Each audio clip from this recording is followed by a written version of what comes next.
me fucking scoot back a little so I guess so I don't punch the microphone. Hey, come listen to our podcast, yeah. Please listen, it's a hitch. If you don't listen to our podcast, yeah, then you are a bitch. Maybe that one. So here's I think we're doing some weird movie. It's not weird. I've never seen it. It's Halo Legends. Halo? That's a movie? Oh, wait, isn't that a TV series? You're really watching it? That's like a little it's live action, right? I'm pretty sure I've seen that. I don't know if it's. I think it. I don't know. No, it's kind of like anime. What it looks like. It's the full movie. Okay, yeah. Yeah. It's Dan. Yeah, the full movie's on YouTube for free from Shot Studios. So I'm like, okay, cool. No, it used to be on Netflix. I remember seeing that one, the anime one. Oh, okay. There was I've seen a lot of. The only thing I've ever seen in Halo is Red versus Blue. I don't know if you ever heard of that. Oh my god! Oh, of course, yeah, dude. I'm a huge Halo fan, so it's like I was so into everything Halo. It's just like, yeah, Red versus Blue was like my childhood, and like, do you know like The Warriors. Oh, do you know Arby and the Chief? You ever heard of that? Yeah. I don't remember that one. See, I only watched Red versus Blue. I didn't play Halo a lot. My sister actually played. Yeah, I'm not. When they turn to third person shit, I'm terrible. Oh, okay, yeah. No, I loved Halo. Yeah, but fuck that. It's huge. I mean, everybody loves shit. Of course, then they tell everybody talks like Call of Duty and Modern Warfare. I'm like, that's it. I'll go with it, whatever.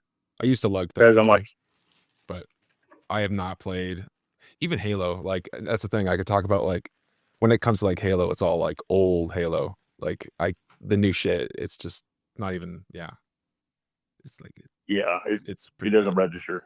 Yeah, it's kind of like more kind of one for me, like that game. Even though I platinumed that game, but you knew we platinumed it. I mean, I bought the PS5. There's just so many friends like that, and you're just like, oh, this game's fucking shit. But they like 100% the whole thing, and they spent hours on it. I'm like, hey, you know what's even funnier? That's the first game I ever platinumed ever. Oh, seriously? Wow. Yeah, dude. Like, I don't play games like so. The other Mortal Kombat games, by the time I got to them, like I was able to get like a PS3 and then got the game, got a PS4, got MKX and all that. By the time I got those games, I had already played a lot of it with Cody on his system, and he played. So I was just playing like story mode and getting the ending. I wasn't worried about all the achievements. I already kind of helped him get his achievements to an extent. But this one, I was like, motherfucker, they fucking screwed up Scorpion. I guess I'll play it. And then, I fucking somehow, platinumed it. And I go, did I really do that? Like, I have fucking no idea. I'm like, I didn't even they have a little challenge tower where you can do all these combos and shit, which I'm not a combo guy in fighting games. I just can't put the buttons together. I can put special moves together and make my own combo. When it does like high punch, forward high punch, forward triangle, whatever that bullshit is, it's like, nah, I can't do it.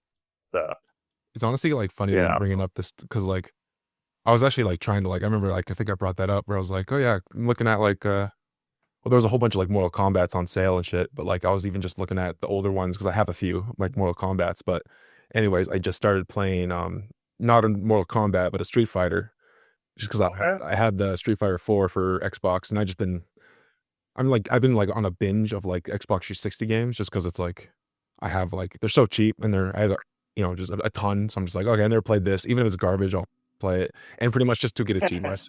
But yeah, that's a whole other thing. But yeah, what was I talking about again? Which game were we talking about? Sorry, I just went a whole. What was the way it went from Halo, like more kind of one, right? Street Fighter, yeah. Because like talking about combos, dude, I just it's been so long since I played a fighting game. I'm just garbage. Like it's just the combos are just like I can't. My brain, it just hurts. It's something you have to like. It feels like it's a muscle you have to be training. Yeah, exactly. It was funny, like so. I was such a like I didn't know what DLC was back in the day. So my buddy Cody had Street Fighter 4, and he said, "Well, they have DLC." I'm like, "What the hell is that?" And he goes, "That's where you pay extra content." And I go, "That sounds stupid." And he was talking about Street Fighter 4. I'm like, I remember the game came out in 2008, and then they had their last like update in 2012. And I go, so if you had bought the game and then bought all the DLC, you would have had it all together. But you can go get the ultimate version of the game. And, like, I had no idea how any of that shit worked. I didn't have a PS3 at the time. I was still on PS2 at that point. And so it was like, oh, okay. So I got it now. So I was like, so all the Street Fighter 2 versions were really just like fucking DLC packs, but you're paying full price for a fucking game for it. Yeah. So, because they all came out on like Sega Genesis and shit. You had Street Fighter 2, and you had the Champion Edition. Oh my lord. The Turbo Edition, the Super Turbo Edition. Yeah, there's like a million versions of Street Fighter 2. I forgot about that. Yeah. So, see, I didn't know all that. And my mom got me the anniversary collection on PS2 for Street Fighter 2. And it said it had all 5 versions.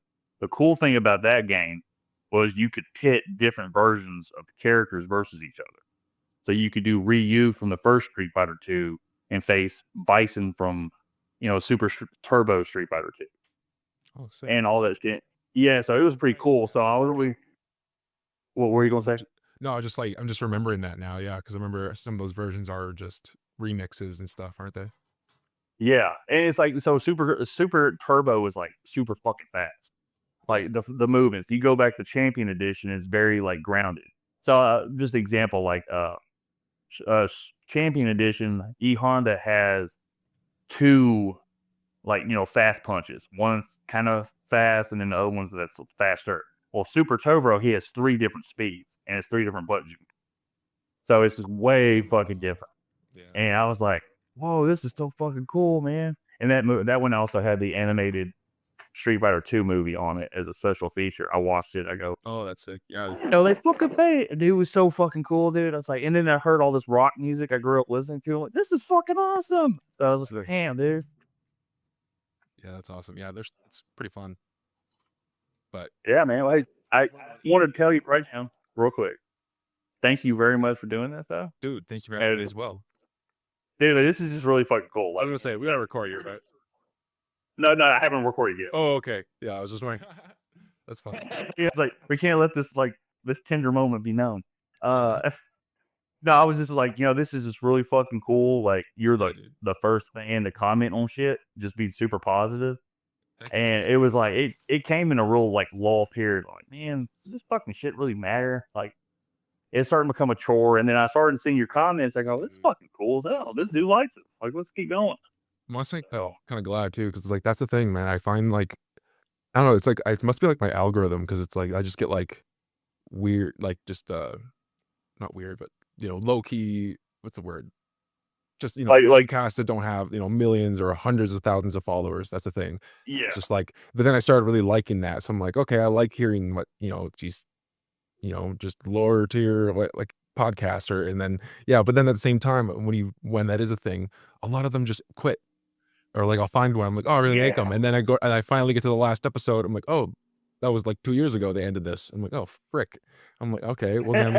So it's just like, that's the only like one part. So I'm like, I'm glad you guys are like, sticking out and shit. So I was like, that was like the main thing. I was like, oh, it's awesome. They're still going. So yeah.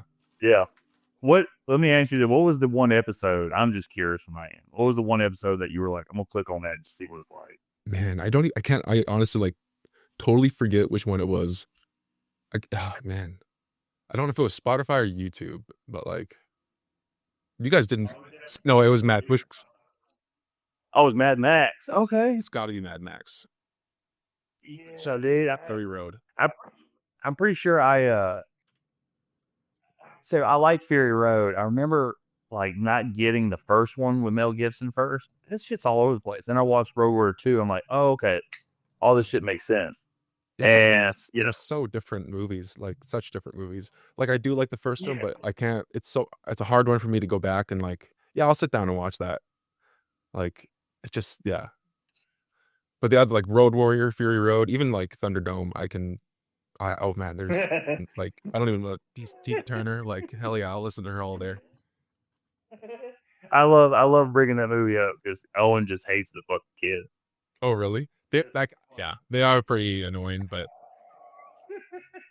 it's so I think it's like so funny because it's like, well, he hates the fucking Ewoks, and then he hates the kids in Thunderdome. It's like, man, you have a problem with threes in the trilogy, Yeah. So, but once we get to the Venom trilogy, he will start getting cute. Yeah, it's like you're like, well, let's be mainstream. It's like, oh, you kind of lost the luster. Yeah. But I feel like that's just like you lose the core audience when you do that, trying to hopefully get mainstream. Yeah. And like if it doesn't work, you're gonna crash and fucking burn, which sucks. But those Mad Max movies were never like, oh, let's go be like, and the first one says it made $100 million on my rate. Yeah. What is it like the highest grossing Australian movie or whatever? Yeah, I think it's like the highest grossing at the time, like movie on its budget that it had made. The budget too. Because he only made it for like $400,000 or some crazy shit. That is like the one thing that this, and again, like to compare it, like that's another movie like Evil Dead, like especially the first Evil Dead. Like I admire the first Mad Max more than I really like it. Like, and I kind of feel the same way, and a little bit with Evil Dead. Like I love it, but at the same time I love it because of the filmmaking, because it's like it's so just low budget, like. And I'm more just looking at it like I can just see Sam Raimi, or I can just see George Miller behind the camera smiling as they're, telling their actors just to do a flip. Like he's just beating the hell out of Mel Gibson, and then Sam Raimi's beating the hell out of Bruce Campbell. Like, and I don't know, that's the part where I enjoy it. But then they start tipping more money, and then the budgets get higher. Yeah. It's funny, like, so we just did part 2. Oh right. Was it last? Yeah, it was last week. Yeah. So it won't be released for a hot minute because he's still got.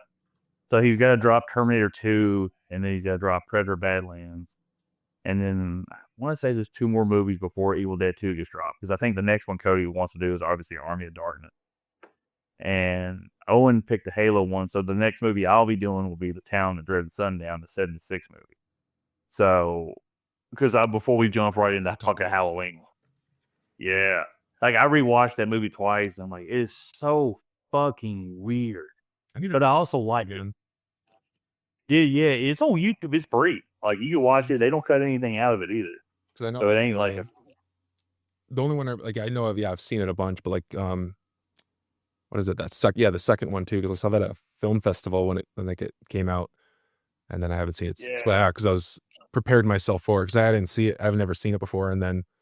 Yeah, that must have been like 2014 when that sequel came out. So I was like, oh yeah, I'm gonna go watch the first one. But then it ends up it's pretty much just a remake, but kind of a sequel. But yeah, it's really weird, and it's funny. I didn't realize Blumhouse put that one out. Oh yeah, that was before the. Yeah, I looked that up. I'm like, damn, Blumhouse. That was like one of like the first, I guess, like legacy sequels that they had put out. I mean, a year before you have like the Texas Chainsaw 3D movie.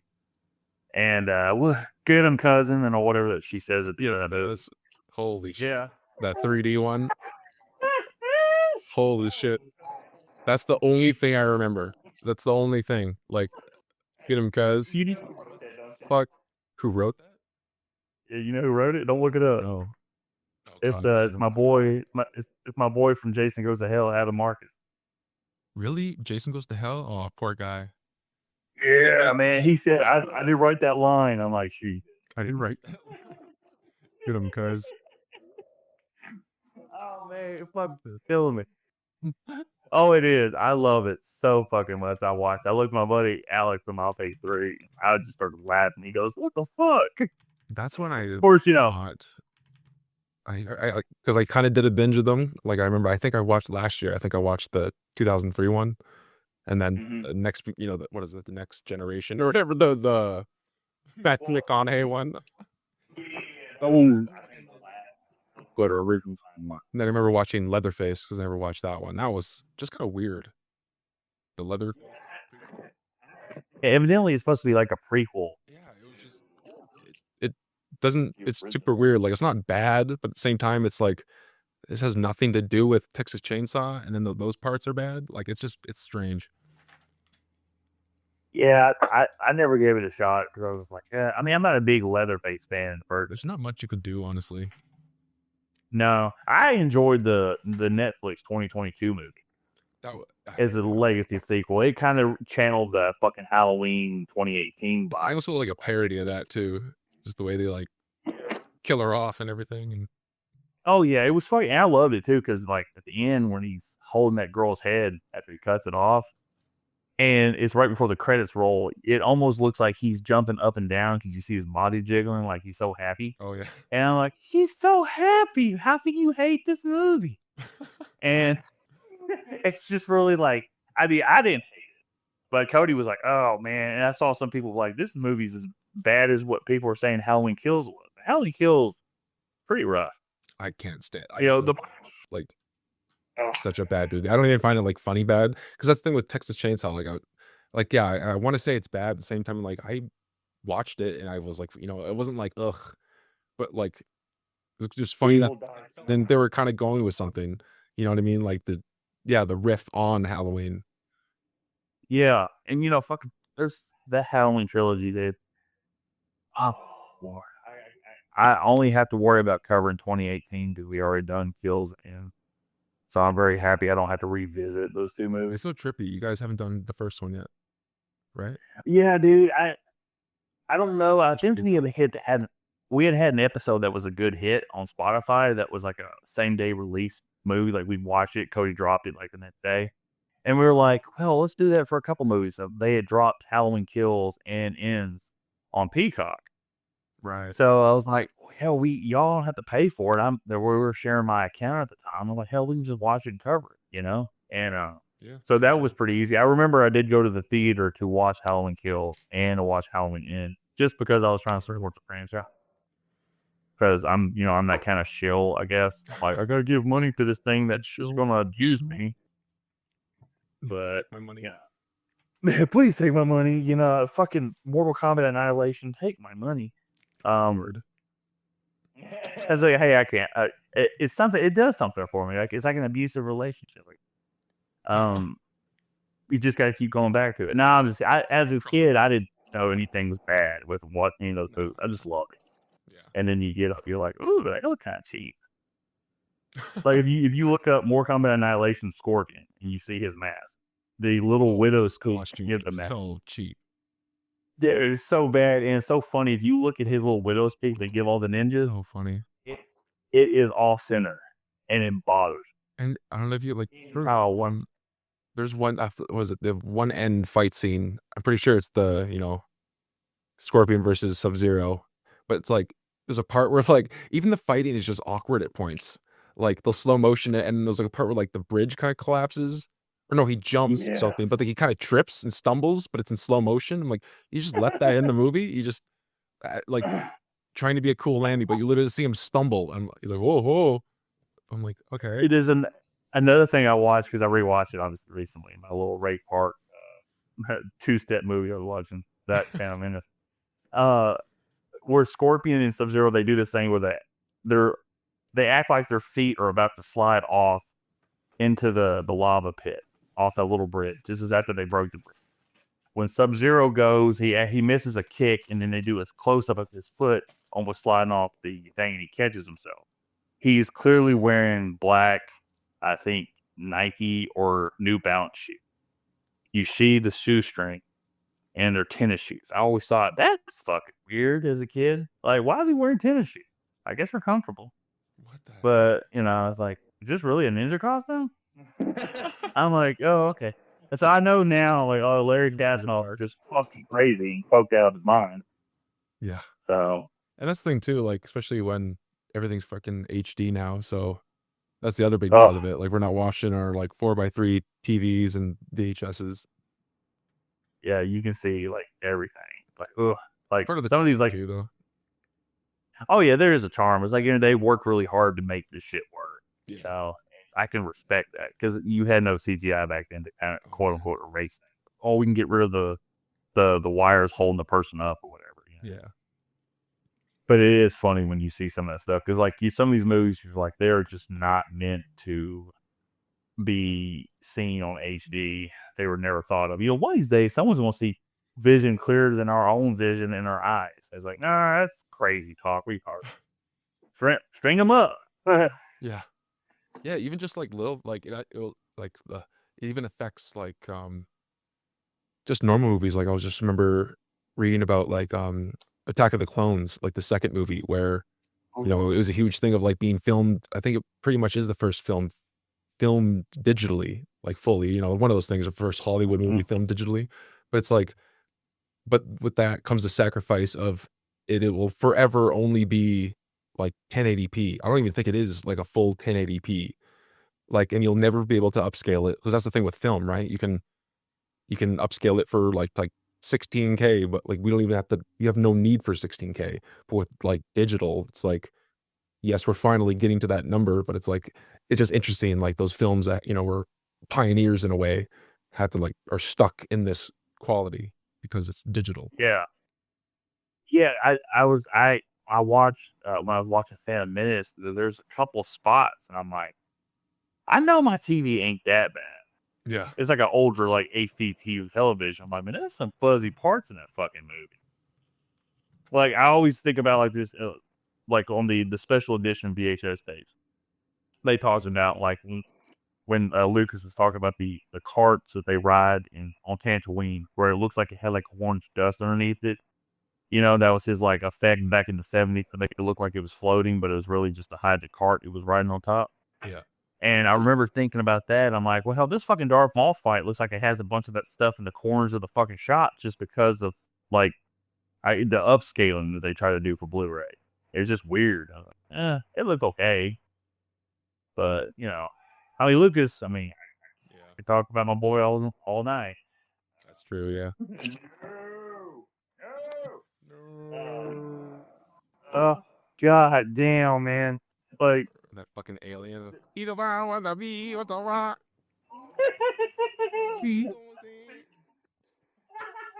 God, I love that shit though as a kid. I thought it was funny.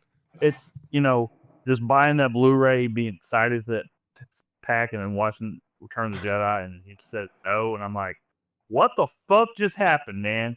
Like, that ruined the fucking orgasm of this movie. So, that was like, ugh. And I've always held on to that. And my buddy Alex is like, yeah, I actually like it with the no. I'm like, shut the fuck up. All right? You have no say. And I get people that defend it. Oh, well, that's what Lucas wanted. That was his vision. But just shut the fuck up. He didn't have no vision. He keeps making this shit up as it goes. Like, God, damn, look, I hate you. Great filmmaker. Awesome. Made a great universe. Don't act like he fucking planned this shit in 1967 and just carried it through. Exactly. And it's stuff that was planned. It gets like just, a lot of it was not great. No. It was like, hey, how about, let's let Luke lay a fucking sucker on face. By the way, you're twins. What the fuck? Exactly, you know? Like, that was planned. You know what? What are the grand scheme of things? He had to kiss her. I had to have Luke kiss Leia because of the Force. Cody had found some, like, this is like fucking 15 years ago, some spoof that they were interviewing this guy acting like George Lucas, and he had this like fat roll on his neck, and it looked like a triple chin. Oh, like he was in a costume, right? Yeah. And the guy's like, you want to touch it? Go ahead, touch it. Fuck it. Yeah, and the guy goes, okay, I want to touch it. He touches his throat. I just remember that burned in my fucking brain. I think that's, I don't know if it's the same one, but there's a, what's his name? Some Robert David? He's on like some Red Letter Media videos, actually. Oh, is he? Okay. Because he does like a really good like George Lucas impression. Is that the one? Yeah, I think so. Yeah. It's so sweet. Like he has these like videos where he goes to like conventions and he dresses up like George Lucas in these like prosthetics. Yes, that's exactly what it was. Yeah. I just, you want to touch it? Go ahead and touch it. Fuck it. Yeah. And they had was like, what do you think about the fans when they get upset when you change things? He goes, oh, fuck them. You know? Fucking. It is really great for me that I watched the Red Letter Media's coverage of Lee Cronin's The Mummy. Oh, you did watch that? And I'm like, yeah, I did watch that. I'm like, I fucking knew it. I was right. Cody goes, well, I think you're being a little too harsh. I'm like, yeah, get fucked, Cody. That movie sucked ass. That was gore porn, and there was no fucking story to it. God damn it. I wanted so much more from that movie. I was so excited. Like, what kind of fuck? I didn't think it was connected at all to the Mummies, but also kind of it's not made by Universal. Right. So, what was it? It's a fucking Blumhouse did it, and fucking it's New Line Home Cinema. New Line Cinema. They're open. Yeah, and it's like people. Even I watched like a YouTube channel with like hundreds of thousands of followers that review it. Will talk about it being like a reimagining of the Mummy movie and connecting it to the Universal. I was like, oh no, I made a mistake. It's not Universal. So well, that's just so much. That just tells you calling it the Mummy was stupid. Exactly. I But now they're making another Mummy, so it's like, okay, So that's got our boy Brendan Fraser though. yeah, exactly. But it's just like weird. It's like, why make all these mummies? Well, I think they're doing it. Everybody has that kind of legacy sequel that like ticks off. Like obviously Force Awakens, Yeah, and it's like holy shit, this is great. So this is gonna be like they're ignoring the third one is what I found out because they're bringing back all the main actors and stuff like that. didn't you say that recently in one of your episodes? You haven't seen the third one? Yeah, we hadn't seen it. Cody is eventually gonna pick it. That's funny. So I'm like, okay, cool. So I'm not gonna I don't want to wind it. I'm the alley Jet Li, so I'm gonna be very intrigued. I won't mention anything, so I'll wait for you to watch it. So yeah. I mean, Jet Li. Have you ever seen The One? Oh yeah, Was your dude? Everybody hate like that movie's got such a bad Rotten Tomatoes score. Wow, that movie's fucking it's a fun one. kick ass. God, just all the fight and shit. Exactly. All right, well, sweet. I guess we go ahead and hit the record button, and we can continue our conversation. We'll be acting like yeah, we've been talking for 3 hours, and then we hit record. Exactly. Yeah. All right. Welcome to a joint production of a meeting of the minds, a conglomeration. Well, was a bot. I was accompanying the boys. I haven't watched the show, but I know they call it bot. What did you say? What? Yeah. So this is a joint production between. So how do you say your YouTube handle, Cazzy? So FilmTrek. That's FilmTrek. put out. I didn't know if this was Trek or Trekkie. Trekkie, yeah. Trekkie. FilmTrekkie. Big YouTube channel. Big fan of the angry video game nerd, or used to be a fan. I love that guy. No, yeah, okay. So yeah, Owen goes, I've actually watched some of his talking about your stuff. I watched some of your videos before. Oh, really? That's hilarious. Yeah. So he goes, oh, dude, I know this guy. I'm like, oh, okay. There's a guy on the channel. That's hilarious. So this is like this kind of like time continuum when like we're all rediscovering each other and shit. Okay. So FilmTrekkie, FilmTrek. He's also on Spotify, multi-million-dollar artist. Cazzy on the beat. Yung Cazzy is my artist name, but yeah. Yeah. So this is the fan. I call him fan like it's degrading. Not fan, but like this is the guy that gave me inspiration to keep going on with Filmosity because I was starting to run a little ragged. Like it became a chore, and every time I get to recording episodes now, it's like okay.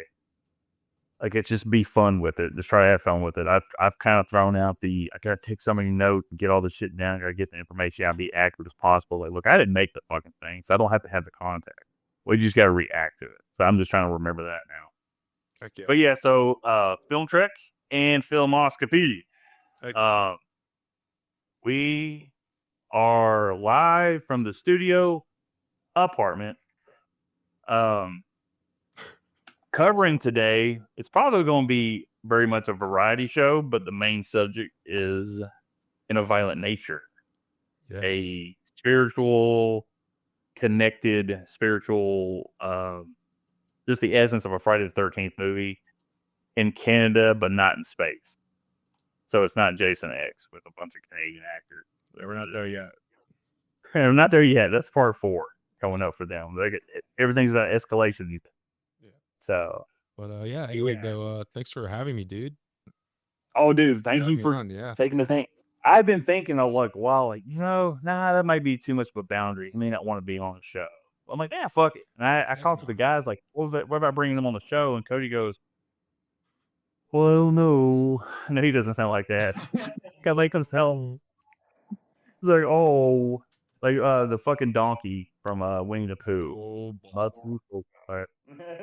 So I was like, well, I'll just do an episode with Cazzy and see if like how it flowed. Yeah. I mean, we've been talking about almost an hour now. It's been flowing pretty good. Pretty much, yeah. So we'll have to meet the guys sometime too. So Oh yeah, that'd be fucking great. I think you'll get along great with him. It's just always kind of like Cody's like, I think he has a feeling though. Can we trust him with the inner circle? You know? yeah. And it was very much like that with Alex and with Jacob. And with Jacob, the episode was good, but it was also very much like, I mean, the chemistry felt a little off, not in a bad way with Jake. It's just, it just didn't flow. With Alex, it always flows pretty good. I mean, like, Alex has been my best friend since like 2008. So, yeah. We've been like any conversation, we can just pick it up. I'll do some stupid wrestling reference and he'll go along with it and just picks up like, nothing happened. Like there's been no gap in us talking. Yeah, I feel that. I've known Cody since like 2010 and I've known Owen since 2019-ish, maybe 2020. We started the show in June 2020. But it's all been through the Dollar General store I worked at. I met all these guys, so it's been great with that. That's yeah. So before we get into discussing the movie, Cazzy, I would like to ask you, because you are multi-talented. Music, editing, videos, memes, all this shit. You just have like this creativity that I could not touch if I stood on my tippy toes. And I'm 6'2.5", so I'm pretty tall. Where did you discover like your ability to make shit like that? Not shit in a bad way. Just, like shit and stuff is very shit. You want some? Learn to make all like garbage. Hey, you fucking piece of shit! I used to be a piece of shit though. Used to be a piece of shit. It's like lit for New Year's Eve, white tuxedo, glass mansion or a glass house or some shit. I'm like, so funny. So God, I need to I need to watch that again.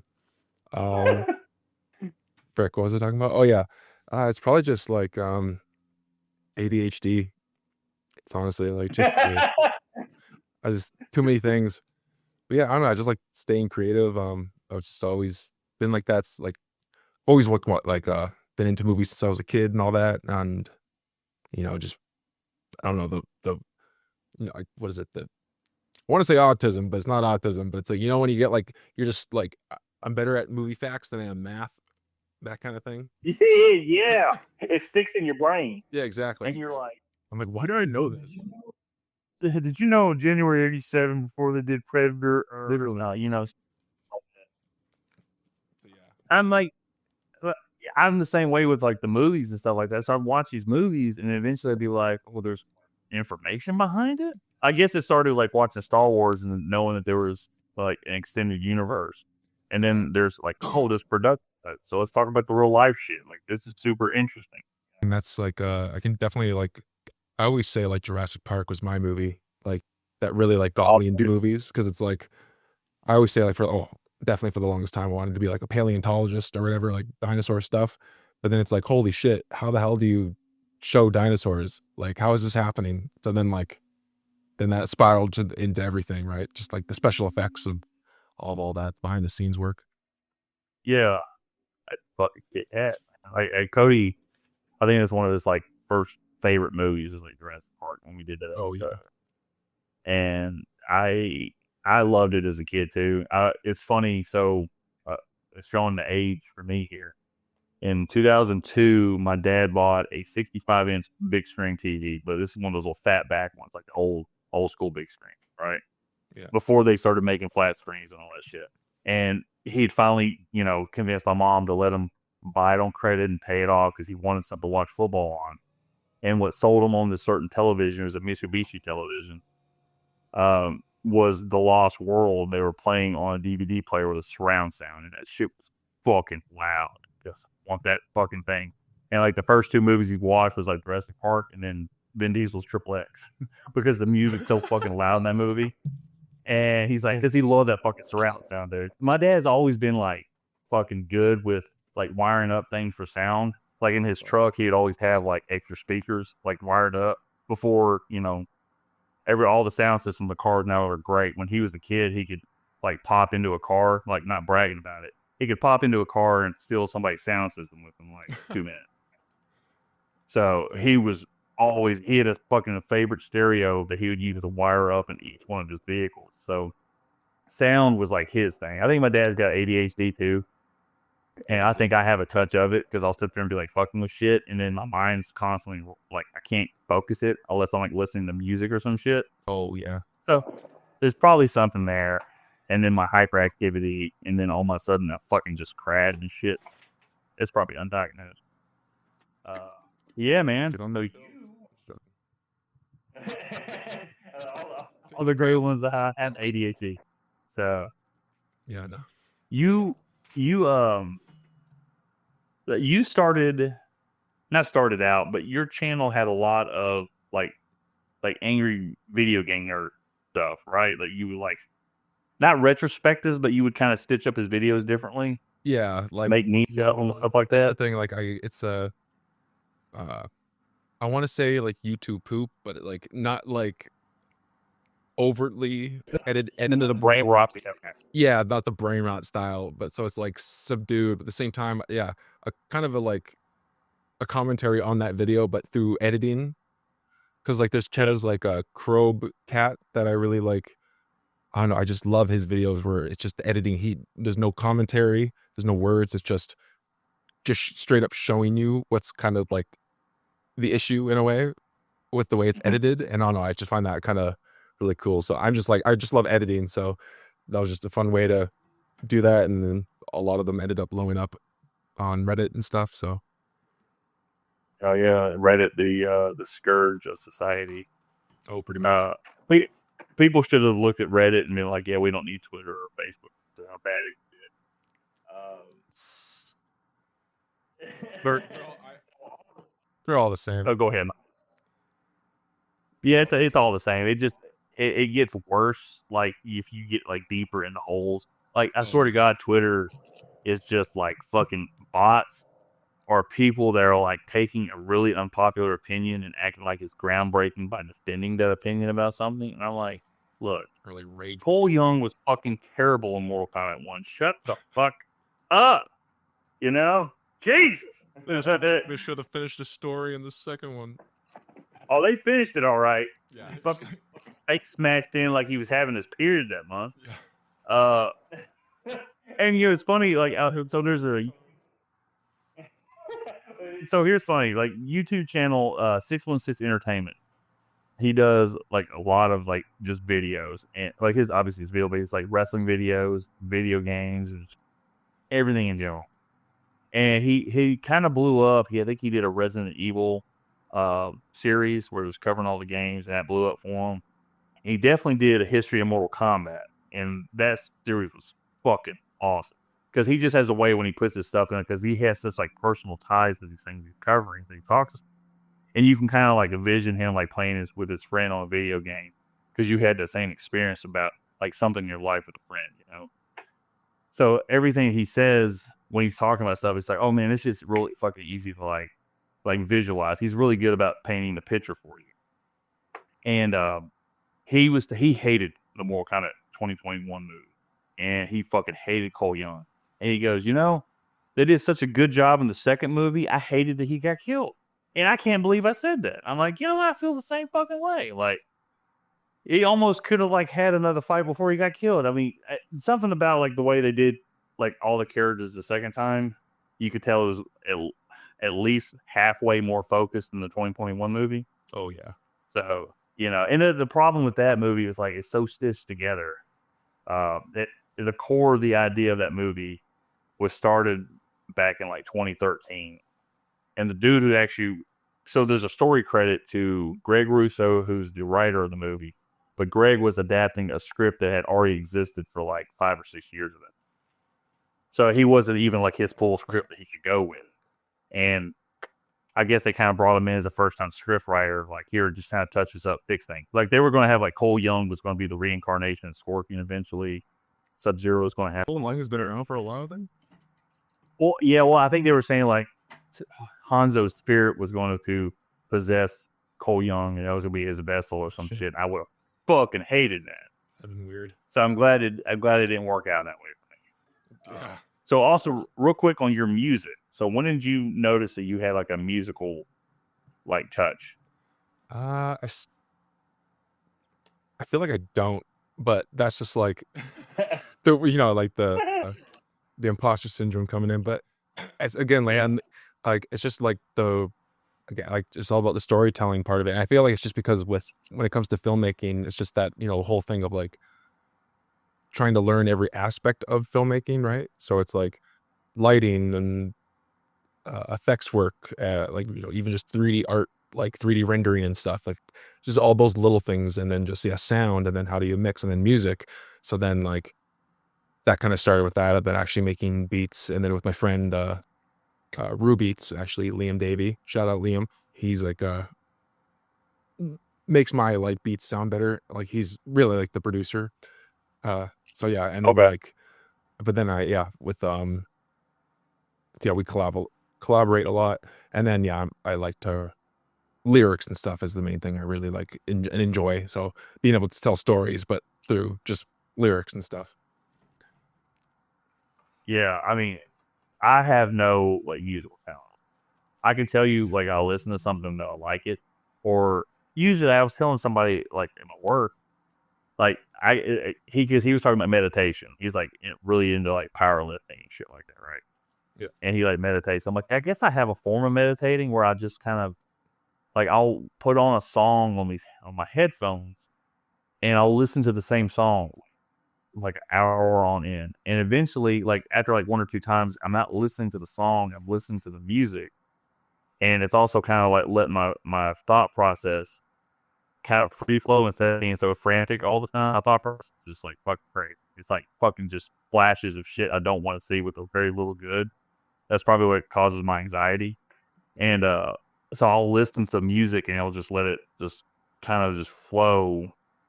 And I'm like, okay, I kind of think about this, kind of think about that. It's just kind of like, it's almost like I'm floating in the air when I'm listening to like something. Like I get so paid. I was telling my buddy, like my buddy Alex, because he's really big. He loves music, like punk rock, punk, and just like anything that'll like speak to him. So his the lyrics, like he likes listening to the lyrics, and that's what speaks to him. And then I guess the rest of the song will come with it. Whereas for me, sonically is what I'm like paying attention to, and then I can kind of adapt to the lyrics if I need to. If not, I'll just listen to the music of it. And it's just something to like kind of unclog my brain for a little bit, I guess it's more of a coping mechanism I use. So I don't know if that makes a lot of sense, but like I said, I have no music talents. I listen, but when you put the music, the song you sent out was like pretty fucking good. I'm like, damn, this dude's fucking talented as hell. He's listening to us. Like, what the fuck? We should be paying you to listen to us, So it's like, yeah, fuck the Patreon. We're just paying our fans. You guys are talented too. You know how to set up a mic, Yeah, I'm just joking. Okay. Oh, I'll just book his own computer. Yeah, I mean, I'm talented. I know something. I like just gaslighting people.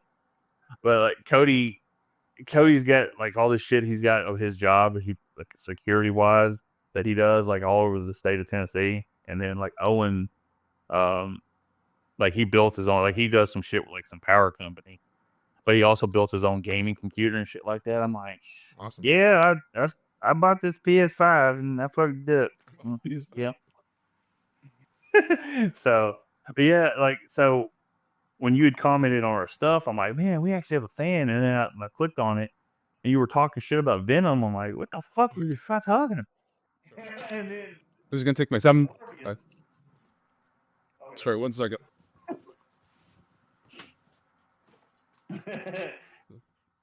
Sorry, what'd you say? Sorry, I was just Yeah, no, you're good, man. You said on the Morbius episode, it's the greatest comedy of the year. Yeah. And I loved it. Like at this point, it's become our thing. Right about the Morbius one. Because I was like, as soon as I was gonna, I took honestly that one episode, like the Morbius one, I was like almost afraid to click it. I'm like, please God, don't don't talk good about this movie. I don't know. It's just like, I was like, I like put off listening to it. I'm like, I swear to God. It's just great if like is it. It's really good if you like a lot of things that someone says, but then they just hit you with this like fucking U-turn. You're like, you motherfucker, and you're like, yeah. It almost feels like okay, so we're not soulmates, but we're soul adjacent at least. Soul adjacent. And so I love doing shit like that. I'll be listening to some shit, and then somebody will start talking shit about something I like. I go, you know what? I'm doing this video. I'll go to another video. I'm cool. Like I'll try not to when I'm watching a video about something that means something to me, like a movie I really like or a franchise like Mortal Kombat or something in wrestling or whatever it is. I won't watch things because I'm rage baiting myself by doing it. But if I watch a movie like somebody covering Escape from Alcatraz or fucking Commando or some shit like that, I mean, I love those movies and I don't care what you're going to say. I'm just hoping to find some new information that I didn't see in the case or with something in production I missed or something like that, because that Commando movie, Arnold Schwarzenegger Commando, is like such an anomaly that it should not work. Like if you think about it, it's a fucking like he's like those like side scrolling arcade games you're just shooting people. And that's all it is. He's just fucking killing all these people. It's one dude versus like 300. But the movie worked. Yeah. Only I feel that's such a good example because it's one of those like no other actor that movie would work. Like no. It's only because of Arnold that movie like functions. It's so weird because it's like a year after Terminator, and like he true. Yeah, he was trying to get out of the Conan the Barbarian stuff. He had Terminator, but you're not getting part 2 until 91. So you got 7 more years there. So he gets Commando, then he gets fucking Predator, and then he gets all the old. How like sorry, I was just like how long apart Terminator 1 and 2 were. I always forget about that. Yeah. Oh hell, you think about it, like so Terminator 3. I mean, I know it's not James Cameron. That didn't come out to like 03. So that's 12 years. Yeah, that's true. Yeah, I always think that's a 90s movie. Honestly, like it's so trippy. Yeah. Well, the chick who played the villain Terminator, the T-1000 mixed with the T-100 or whatever. She actually plays in the Mortal Kombat Conquest TV show from the 90s. She's a main character in the show. Yeah, she has red hair in the show and stuff like that. So I saw her as a kid. I'm like, holy shit, is that chick from Mortal Kombat? Nah, she had red hair. So real quick, did you turn on your PlayStation 2 or there? Oh, did you get that? I have my window open, so like I can close it if you need to. Oh no, you're good. I heard something that sounded like the PlayStation 2 turned on. Well, it says it's some a flashback in my brain or some shit like that. So if anybody's listening to this because of Cazzy and they never listen to us, it's just 3 guys that were friends. Well, really, it started out, I'm friends with Cody, I'm friends with Owen. I think you 2 guys will get along. Let's talk about movies.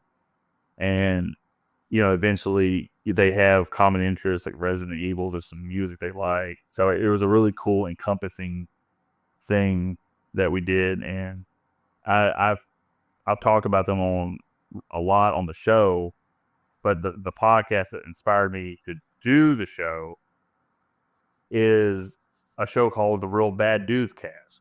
It's a small podcast. Like I just discovered them because I was trying to find a podcast talking about the Anthony Perkins Psycho movie because I'd seen there was a Friday the 13th series by Gorley and Russ. Then there was a Halloween series by this group called the Halloweenies. They also do other things on the Bloody Disgusting Network. They do a Stephen King podcast, so they cover all of his books and shit like that. So I was like, man, those episodes like 4 hours long for the Halloween movies and shit. Like I was spending a lot of time on the Stitcher after that point, listening to both them and in Voorhees We Trust at the Dollar General store. So I was like, I ran out of stuff to listen to. I'm like, damn, man. Let me see if there's somebody talking about the Psycho. I typed in like Psycho 2. And then this Real Bad Dudes Cast popped up and they kept advertising. I can't remember what the fuck this thing was called. It was Spotify for creators, but it was something before that. some just free. I can't remember. Like, it's gonna kill me now. I can't remember what it was called before Spotify. Oh yeah, I think I know what you're talking about. Yeah. Yeah, so that it was that platform they were talking about. Just grab a Switch microphone. to And yeah, I was like, oh, okay. I'm like, and then I listened to their 4 episodes of Psycho, and then they done one on John Carpenter's and The Thing. And then that episode, something about that fucking episode, I was like, I want to talk about movies. I don't know what the fuck it was. Like, that thing just fucking I guess things were building up. Like, yeah, maybe we could do it. But then that episode just pushed me off the fucking mountain. Like, let's go fucking do this. So, Cody, you've been wanting to do one to just straightly scary movies. I'm like, yeah, my nightmares are too visceral. I'd rather not. I can do a couple of them at a time. I don't want to do like fucking everything horror movies. I'm not that good at watching the movies. And then Owen's the kind of an old soul. Like, so like the music there's some of the music I like that he likes is from like the 80s and 70s, and he's only like 26. So and Cody's like 32 and I'm 38. No, 32. He's 34. Is he? 34, 33? I'm about to be 38. So there's a 4-year gap there, and then there's like a 6-year gap between him and Owen. So I was like, yeah, I think you guys would like doing this. We'll give it a shot. And luckily, it stuck. And, I think at times we've all been the driving force of keeping the show going where other guys have been tired of doing it. Like, man, do we really want to do it? It feels like a chore. But then you start talking about something and it just becomes fun. Yeah. So, that does a filmoscopy. So I owe everything to the Real Bad Dudes cast. And, shit, I almost had it at the tip of my tongue what the fucking platform was called and we're on it for free. Oh. See, where you can upload it for free, not record, because we've always used it on NAS. Yeah. So we got our long 30-minute introduction out. Let's talk 5 minutes about the movie. Yeah, fine. Yeah, but that's us. We're gonna talk about like Men in Black 2. We're like, yeah, remember this part? Let's go to something else real quick. Hold on. So you had asked me. Well, so I had reached out to Cazzy. Yeah, so I reached out to Cazzy. I don't know how long we've been talking now on Twitter DMs. I slid into the DMs. Yeah. And I was like, let me slide into the DM. And then you did respond to like the first response. I go, damn, man, that motherfucker might not want to talk to it. Okay. And then usually hadn't seen it. And then I'm like, oh, we started talking. Everything's cool. Like, oh, hell yeah. So we just went back and forth. Like, hell, we probably talk at least 4 days a week, at least when you average all the time out. Oh, you know? Definitely. And so it's like, oh, man, I got somebody else I'm talking to about movies and shit. And I can joke around about Morbius, joke around about Venom and shit like that. How amazing. I originally wanted to like talk about how great Venom Let There Be Carnage was versus the Batman. Because that movie fucking sucks. No, I'm just kidding. 3 hours. Shit. It's like, couldn't this been 2 movies? Please. Honestly.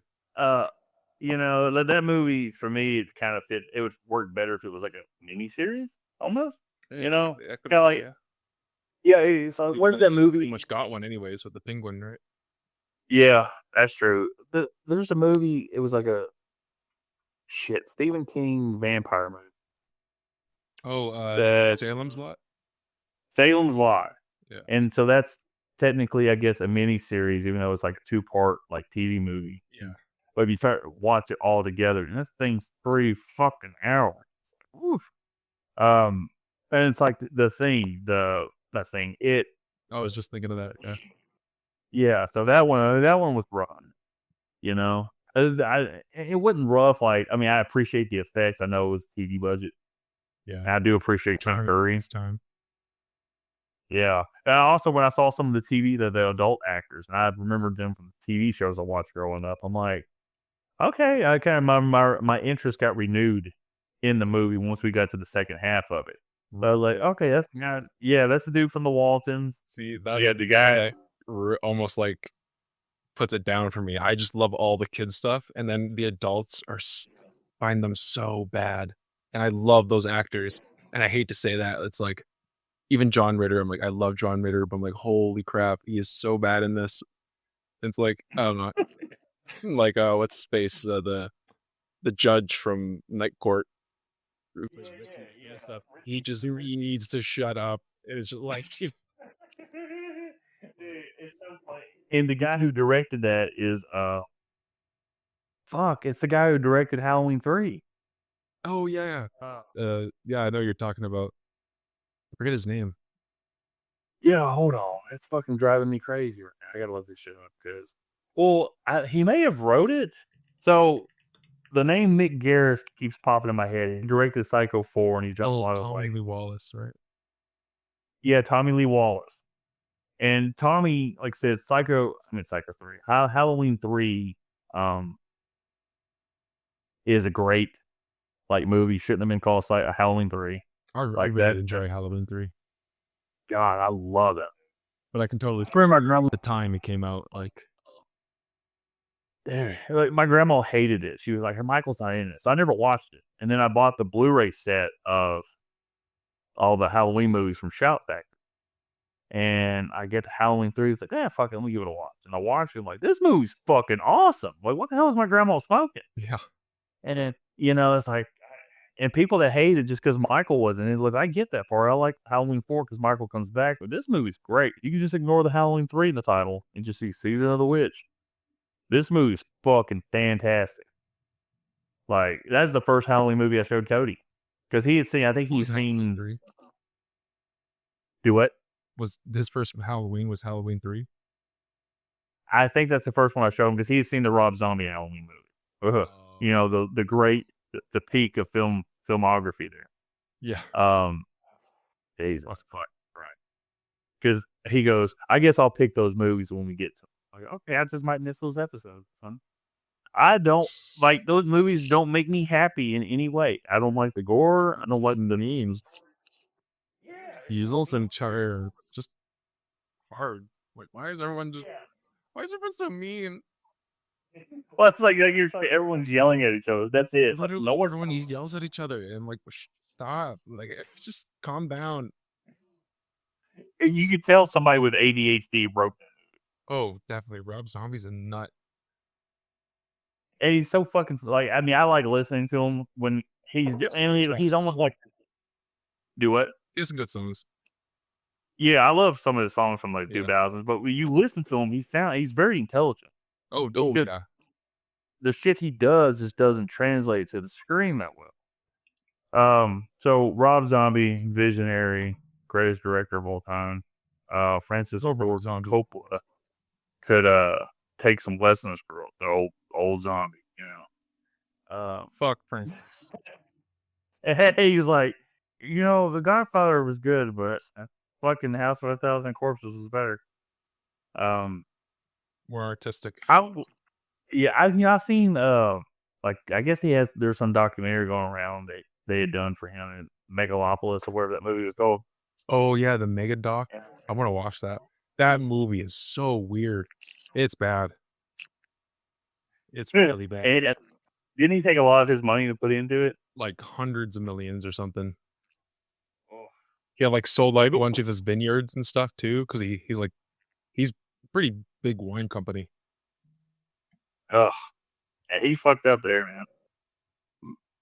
I'm surprised old George didn't come in and help him. George worked these the billions of dollars. Yeah, exactly. They're all friends. Yeah. And it's funny, like, friends, like, so I've seen a few clips of that documentary that's floating around. It's funny, there's one I'll send you where the screenshot is him and Shia LaBeouf talking and somebody's behind them wearing a Venom hoodie. I'm like, yeah. Really? And I literally clicked video, was like, I clicked on it for the Venom hoodie. So I'm like, what a crossing of like bodies of water with Francis Ford Coppola and fucking Eddie Brock Venom. Brock. It was like, you drowned. All right, so I guess we'll get to the main event. Heck yeah. So this movie, you had asked me a little while ago if I had ever seen it before, In a Violent Nature. If anyone has, or you marathoned all of the Friday the 13th Fridays? Yeah, boy, man, I'm telling you, I love those movies. I got so tired of covering them. Well, and that's fun part too, because I like sorry, just like when I was remember listening to them because like those are like the fun ones because like I remember like starting to watch them as I was like, okay, well, frick, I gotta watch them now to listen to the episode. So it's like, so yeah, I kept doing that, but then like, oh no, yeah, you were just very enthusiastic in those because it's like, oh, this guy's definitely really into Friday the 13th. Hey, you should Yeah. check out In a Violent Nature. Yes, you know, it's so funny, you know, while I was watching this, and there's some genuinely terrifying moments, like specifically at the end of the movie where she's running around in circles in the fucking woods. She keeps coming back to the same spot, and you just hear uh, the killer is a Johnny. Yeah. Johnny's like hacking at that body, just continuously hacking it. She keeps running in the same spot. Like that was generally unnerving for me. I was like, damn, man, that's fucking like that's a good camera shot, you know? And but there's also parts of this movie that's very I don't want to call them boring, Oh, but it's just yeah. I wanted to see what you thought. I wanted to hear your thoughts on that. So yeah. I had seen so there's another YouTube, Cody Leach, who does horror movies and shit like that. Yeah. And he does movie reviews in general, but his main thing I guess was horror. We built a channel on. And he's cool as shit. And I watched a review of this movie. He goes, you know, it's a good slasher movie, but there's a lot of walking. It can be kind of boring. But that was like 3 years ago when the movie came out, or 2 years ago. I'm like, oh, okay. So I had never watched it for some reason. And then I was like, yeah, fuck it, I'll watch it. Like, I'm like, hey, why don't we just try to cover it on the episodes when I asked you if you want to, like, record something? Because I didn't know how busy your schedule was. And I'm like, I just record a podcast twice a month. So I was kind of curious. I'm like, okay, fuck it. And then you pick this movie. I go, yeah, let's do it. Like, and then I watched it today, like, I want to say 4:45. And so it is fresh. And I just remember, like, so much of this thing. And then you finally see his face. And luckily, when you see his face, like, I want to say a little more than halfway in the movie, Yeah. it's not off-putting. He's playing with a little car. Yeah, the little on the toy. Or the keychain. Yeah. And he's like, he says, so it's not off-putting to where, oh God, it looks so fucking stupid. But it's so very much like Jason. Like this whole thing. Like you see the shot, there's an over-the-shoulder shot of him on his left shoulder. And you see like a divot in his shoulder where it looks like a machete fit. And I'm like, dude, that's like Jason Part 2. There's some things in the back of his head. His head's slightly lumpy. Something that's kind of a nod to Jason. He's wearing a fucking, like a button-up shirt. You know, his shirt's more like a flannel shirt. Yeah. But very much like, just like balls at touch. Yeah, and the lore of the movie, they gave you just enough to keep you, you know, interested. Exactly. And now like thin parts are like a lot too.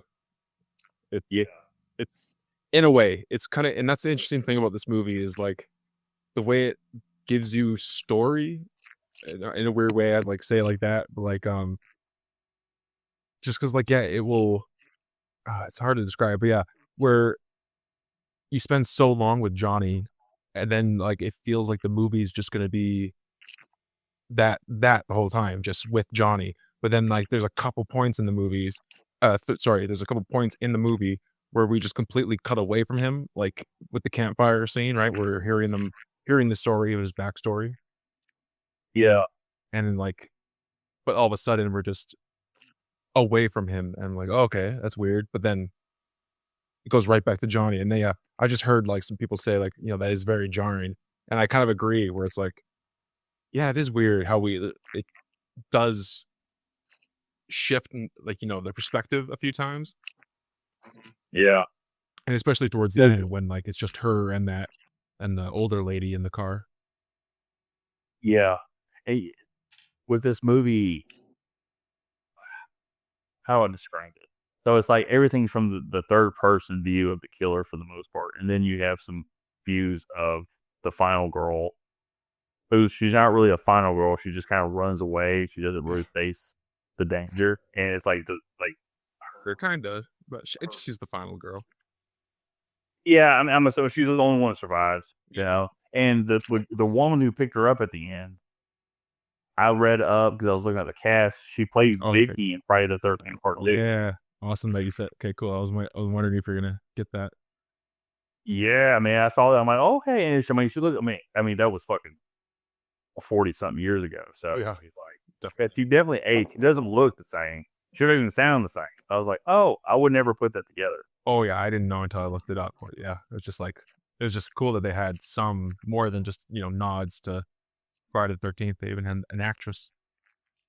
Yes, and you, hell, with this movie, the old firefighter's mask he wears. Yeah, like the early gas mask. Yeah. It's cool, but it also feels like it might be a little too bulky for like his character design almost. Is somebody knocking that? Okay. I'm trying to see if somebody. I'm home alone. Like it's Banana and Riley are up in Missouri. Oh, Johnny's out there. I'm like, and it's for some reason his hands in this movie remind me of Jason's hands in Freddy vs. Jason.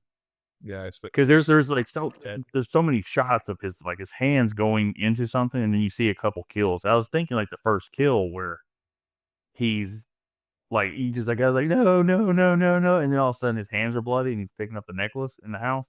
Yeah. I'm like, so is this movie gonna cut out some of these kills and then he's have some like fucking gnarly ass kills? So like maybe he's screaming.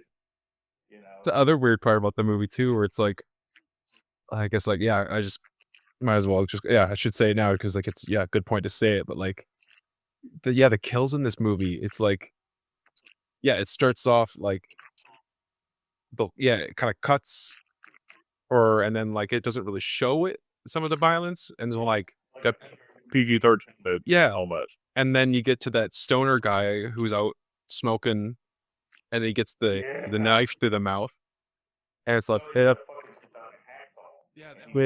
some probably has to get fully right through his eye, and it's like gnarly, and then but it still is like okay, it kind of feels like a Friday the 13th, and then it just goes balls to the walls insane with that fucking girl, the younger girl. Yes, oh my lord, dude. And then it just goes right back to just being more subdued. I'm like, I don't know, it's just kind of interesting where like it wasn't nonstop over the top violence, but then like and then I think like sorry, then I just remembered the guy who gets paralyzed, right? And like that, it was almost just hard to watch because it just kept going. And I'm like, this feels like I'm not supposed to be, it almost felt like a nature documentary kind of. Watching this lion eating, I'm like, I don't want to keep watching this lion eat this gazelle screaming for help. Like, yeah, I can't watch it like this. I'm like, I told with his. That's what it felt like. It was just like, oh God, this man, like, let this man just die. Yeah, that fucking park ranger one. I was like, no, oh my God. Like, yeah, the one you're talking about. I'm so brutal. Because the suspense was killing me. I jumped 10 seconds to where it was. I was like, and then I could see it's like a fucking like a dummy head. I'm like, okay, we're good. But that shit, because it kept going on and on. I'm like, oh my God. Okay, you cut the wood, you cut his arm off. Are you about to slice his dick off or what? And so like that kill was very like, you could tell he was paying him back for 10 years ago because obviously Johnny remembers. Yeah, it felt personal. Like, yeah, Johnny's like, this is an Australian saying I heard somebody say on the podcast. Like, yeah, well, we're not here to fuck spiders, are we? And I always, it's an Australian thing, and it was on a Mortal Kombat podcast that somebody was covering, and they had an Australian guy on there. He was like, yeah, we're not here to fuck spiders, are we, mate? And they just cracked the fuck up. So I was like, it's a Johnny is like, oh, we ain't here to fuck spiders. Hey, real quick question. So Johnny, I want to make sure I'm clear on this. Yeah. He's supposed to be the kid that fell off the mountain and broke his neck, right? Yeah. So it was, there were, so I guess we should, good way to go through the plot. But, so those are the very well, but that's true. It's me as well. But yeah. So like, there's that point where they start going, where, we finally meet the teenagers, our, cannon fodder for the movie, right? Yeah. The typical teenagers camping out and they're around the fire, and those are like yeah, or basically who would be usually, and that's the thing with this movie, right? Where it feels like a Friday the 13th movie, but it's that, I want to say, deconstruction of a slasher, because it's like, these are the characters that should be the main characters and who we should be following throughout the whole movie, but we're not. And then it's like we just get this like campfire scene of him telling the backstory of the killer, which kind of feels like, very classic. Because it's like, even just that the stoner guy, the way he was telling it, he's just like, nah, you guys don't want to hear it. Nah, you guys, nah, I'm not gonna tell you. Like, come on, tell us the story. Nah, it's too scary. Come on. I'm just like, this is so cheesy, but I don't know, I love that. That stoner guy was funny because I cracked up when that woman goes, "Your uncle's a pedo." Goes, "It's not not pedophilia if I forgave him." I'm like, "What the fuck?" Right. It cracked me the fuck off though. I'm like, okay, that was good. Yeah, That was good. hilarious. But so I was kind of curious. I'm like, so it kind of mirrors the Jason, like, so he dies as a boy. So I don't know if I could get to be full size. Like you listen to our boy, our Adam Marcus, Jason is a deadite. So that explains why all of a sudden he's an 11-year-old kid to a 25-year-old guy growing up in the woods and shit. So Johnny, like his face, like I said, it almost looked like the Walking Dead zombie shit, like with his eyeballs, Right. because they're very like kind of whitish. Like, It's not like, yeah, very much so. And it's just funny, like they had that one scene where he's playing with the key chain that's got the little toy car on it, and you can see he has very much a kid's mindset right there. Yeah. But he's also I always thought it was funny when he takes that log and puts it on the car horn and then just books it around the house like real fucking fast. It's so good. I was like, so that's what Jason was doing the whole time, just fucking like he's walking slow. I can walk real fast right now. Hold on, the camera's on get me. And again, like that's the part where I almost start, I'm just laughing at the parts where it's just a lot of, him walking. Because I'm just thinking of Friday the 13th, and I'm like, this is exactly what is happening when we're cutting to the kids in the cabins or the camp. This is what Jason's walking. He's just like, and it just makes me smile. I don't know. I find that so funny. It's like, yeah, someone made a movie of that. Like, and I like it. And I can totally, again, this movie, I can totally see why someone would not like this. But like, even the fan of like slashers, I could see might not like this. But like, I don't know. It's just like I just can kind of see what they were going for, and I don't think it works completely again. But like, I don't know. It just was very like, yeah, I can kind of see what the filmmaker was like trying to say with it, and I dug it. It was really funny. Yeah, I do respect the effort. Like I said, I don't think it's not obviously not a perfect film. Yeah, no. I mean, it's not even been the last. Oh, Venom. Venom. I mean, hey man, I always gotta bring it back to the core message. Tom Hardy's awesome as Venom. Like a tot on the wind. Yeah, that's a comic line. What we're gonna say is, It's cinema line. Hey, that same line should have been in Megatropolis or whatever. At least Megalopolis. Megalopolis. I think I'm glad this movie exists because it is a Friday the 13th movie, just inverse. So you have a few shots of Jason's perspective, and then it's third person. You're just seeing the character running from Jason, and Jason's always kind of running towards the camera. Whereas this movie is mainly third person, the killer, and there's a few shots of the killer coming towards the camera. So it's inverse. And I'm glad that it exists. It also, like, everybody kind of like shits on the Friday the 13th movies because there's a lot of exposition because obviously the story's coming in. So you have a character that's kind of describing everything. But this movie kind of reminds me of, like, sometimes you have to have that, and it's nice to have that. And it almost makes me like appreciate the Friday the 13th movies even more. Yeah. I don't know. It's just something about it. Like, this movie is obviously it's a call to slasher movies, but it's Friday the 13th. This isn't like a nod to Freddy. This isn't a nod to Pinhead. This isn't a nod to blatantly X Friday. It's all, Yeah, it's completely Friday. This isn't Michael Myers or anything like that. And it's like, somebody took that Friday the 13th idea, flipped it up on its head, and made a movie out of it.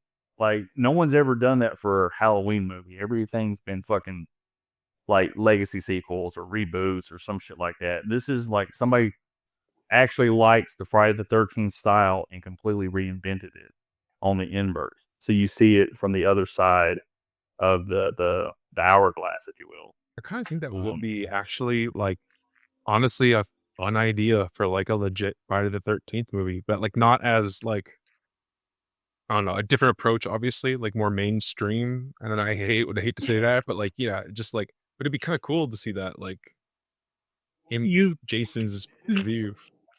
Yeah, this movie is the foundation of what you could build. Yeah, exactly.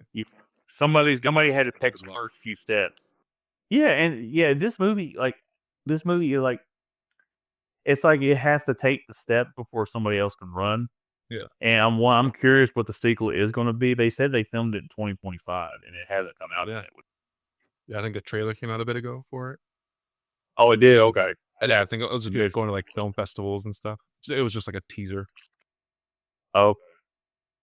And I'm excited to see, because I mean, if it's the same guy who wrote and directed it, he's getting another crack at it. Obviously, he's fine-tuned things that make it better. So there's a very solid nucleus of like, not a franchise, but of a solid movie career going forward for this guy. Oh yeah, definitely. Probably better than Lee Cronin, if we're gonna be honest. Shots fired right there. He's like, man, Evil Dead's the only thing I've ever loved, and you're taking it away from me. Yeah, that's it, man. You had your one shot. I mean, it's not like Robert Eggers, where all of his movies are like different, but you can tell that he has a style. This dude's like, you mean I can't make Evil Dead, so I'll just make The Mummy with Evil Dead? Mummy now? Oh man, can I put some Evil Dead stuff in it? It's gonna make it Egyptian. Jesus Christ! I mean, the fucking. If you want to listen to my thoughts on The Mummy, Lee Cronin's The Mummy, there's an episode of it, and I shit all over that movie. And Cazzy agreed. It's funny when Cazzy re-listens to the episode after he watched the movie. He goes, "Dude, I completely agree." I'm like, yeah, it's like I need this or that. And I'm like, Cody goes, "Look, I like this. Look, I get it if that was what was advertised, but the advertisements of this movie led you to believe there was a mummy mythology to the fucking story, and then there's a mummy in it. So I'm like, okay, cool. Then it doesn't help when you start out with a fucking bird bleeding out this black fucking ooze like Papa Shango from 1992 WWF of it." And the little girl goes, "Mommy, can you save him?" And she just crushes a fucking bird. What the fuck is that? Fuck you, Lee Cronin. Anywho, let's go back to, you can tell I'm very passionate about animal deaths. We talked about that. Yeah. But this movie, also this one. Oh, there was the rotten corpse, but that's like, that's nature for you. And it was trying to me, that actually, it was thematic when there was that dead animal in the bear trap. Yeah, I didn't know if that was like a dog or a deer. I'm assuming it was a deer. Yeah, and Johnny looked at it. I don't know if it was like, I mean, he's dead now, so he's not eating. So I don't think he was looking at it like, oh, that was my food source. Maybe he was almost like, I'm going to take revenge for it, almost, the way he looked at it. Yeah. And then looked at the trail camera and then heard the voices talking in the distance and shit. I remember just a like thing for him. Yeah, and that's the other thing, like, I wrote down too that I really liked about this. Like, he's like two things actually. Well, like one thing, like what you're kind of getting at with like the sound, like when he's, you hear a person off distance, it's always the thing that he reacts to. It's like, a dog or something. Like you hear a random sound, and like, and there comes points where like, yeah, there's 5 people you can hear talking. So he's walking in 2 different directions, and then he hears a car go off on the other direction. So he just starts walking to the car, and it's just kind of interesting. I'm like, oh, whatever he's hearing, he's just walking towards. And it's just like, I don't know, those little things like that I thought was interesting. And then like Yeah. you can kind of see like I was noticing on like my fourth watch of this freaking movie, but anyways, it um there's a lot of things like he kind of learns throughout, like in the beginning when like the guy's just blaring his that dude in the cab is just blaring his horn at the policeman. Yeah. You just constantly hear it, and like, and then remember, yeah, you brought it up like later on, right? He puts that thing on the car horn to get everyone outside of the building, right? He runs away. Yeah, I didn't realize that. Like I was like, that oh, he was shit. thinking Thinking something he had learned. because I'm pretty sure he even like sets up a bear trap too later, and like after That's well, he set up that bear trap. That's where he caught the dude at the beginning with, right, and then later on, I think he gets somebody else is caught in a trap. It's that girl. She gets that fucking tree branch up to her ankle somehow. right. So And they don't show that part. She's just like the next morning, she's like on the ground, and all of a sudden she has a fucking tree branch like in her fucking foot. It's like, how the fuck did that happen? I mean, it's a movie. Like, I'm not. I guess she just like slipped and fell or something. Yeah. Oh my god, that branch went straight through my leg. It missed all the major arteries though. My leg. She did the family thing guy.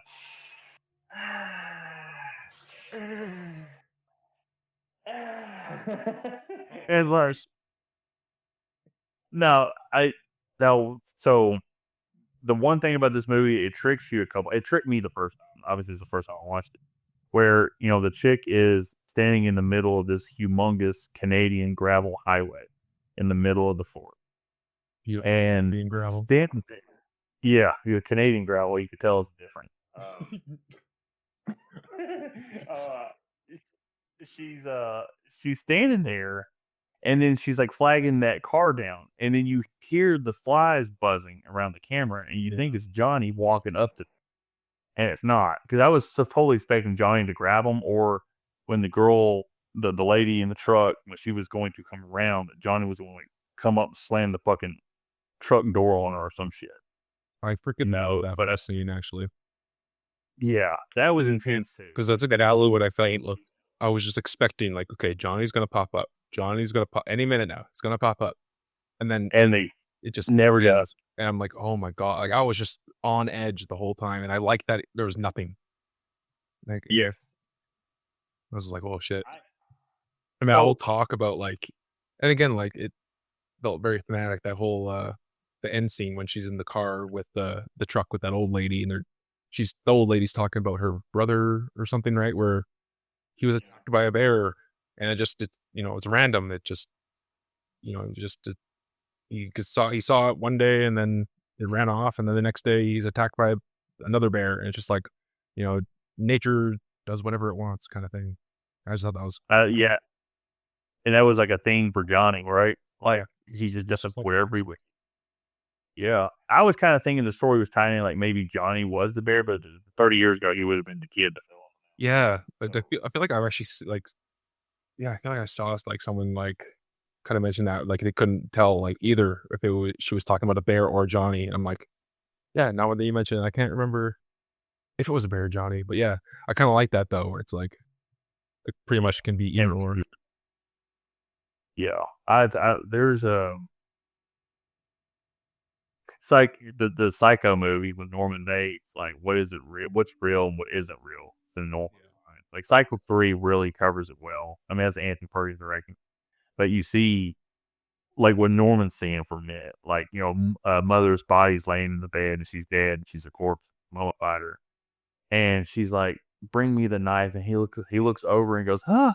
And she's sitting up in the bed because that's what he sees. She's laying in bed, she's not moving. So it's like, what is it? What's real and what's not real, and or what is it referencing to? That's just really fucking good in this movie specific. Like that part, I kept thinking, is she talking about Johnny? But it's like, no, and you mentioned it. Like anytime he hears a noise, he just walks towards the area and he's gonna go kill that fucking person. No thought, just no reason. He doesn't hate you. He just is going to fucking kill you. Like you're there. Like his dad got killed because of what happened to him. He was wrongly done too. Yeah, he's just going to like you're whatever should die. Yeah, Yeah, like they're all around the campfire, when all the teenagers around the campfire, they're telling the story, like the legend of Johnny, right? Where a bunch of was it woodworkers or something? lumberjacks. Lumberjacks, yeah. And they're on top of wasn't a mountain, but it was like a fire watch tower, I'm pretty sure it was. Yeah, They scared him and he fell off. yeah. So it was like Johnny kept like getting into shit he wasn't supposed to, and so they warned him about something up in the thing, thinking he'd go up there and look at it, and he did. And one of them was waiting in the little cave area with the mask on, and it scared him, so he fell off the side. He broke his neck. So they put the mask on, act like he was just fooling around, fell off himself. Daddy got pissed. Daddy got killed, and then like a couple of weeks later, all of the lumberjacks were dead, ripped to pieces, except for one. You find out later on, it was the dad of the park ranger of this movie. And I guess it was supposed to be Johnny that had come back to kill them all, or some shit as his vengeful spirit. I guess Johnny's just like a vengeful spirit. And then also, But what we see at the very start of the movie too, sorry, the locket that the teenagers are talking about, and then they find, and that's kind of like, a little, I don't know, like a sacred amulet type of thing, right? Like keeping yeah, they see some berry. Yeah, I like that little addition. I love that too, and it's funny. Like the necklace he sees in the house, he thinks is his mom's thing. Yeah, I love the. I thought it was funny at the beginning when he's buried, and it's like a big pipe, and you see the pipe is like moving at the It just keeps going, and it looks just like a pipe, like he's breathing. It's like a snorkel. It's a snorkel. It's like fucking Looney Tunes. You see a character like jump into the fucking like the water, and they'll have like a bamboo stick, with the breathing. Thinking of that. Yeah, and like Bugs Bunny will put like a stick of dynamite in or some shit like that. And it's like he's like, and then all of a sudden he's just like picking it up. It's like, oh shit, okay. But it's just it's intriguing, the performance of Johnny, because his walking is so consistent, and there's no music in this movie too. So there's no sound. I like that a lot too, and that's like another thing that you think about, like, because like every moment in the Friday movies, right? Like it's announced pretty much by the music. Like there's always a sting. Yeah, it's always loud, and you get the theme popping, or like even just the quiet moments, you get the kiki ma ma ma. Like there's always a sound, and this one is just straight up like nature, and it's like, yeah, it's really interesting. And it's funny too. Like I always think about like these characters don't hear him walking up, and he's loudly just crunching, like just a like an animal walking through the forest.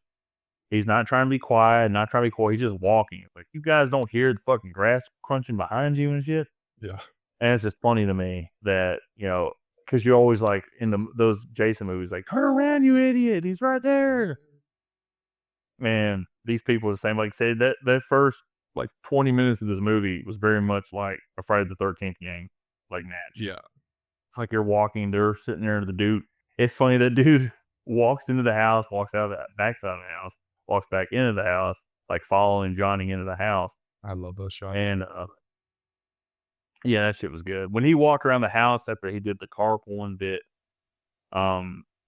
there's that dude in the house sees him through the windows, like following him, like with his head as he's looking as Johnny walks past and stuff like that. And I'm kind of thinking, like, dude, if you didn't fucking try to go save your friend and just like hid in the house, you probably would have been good.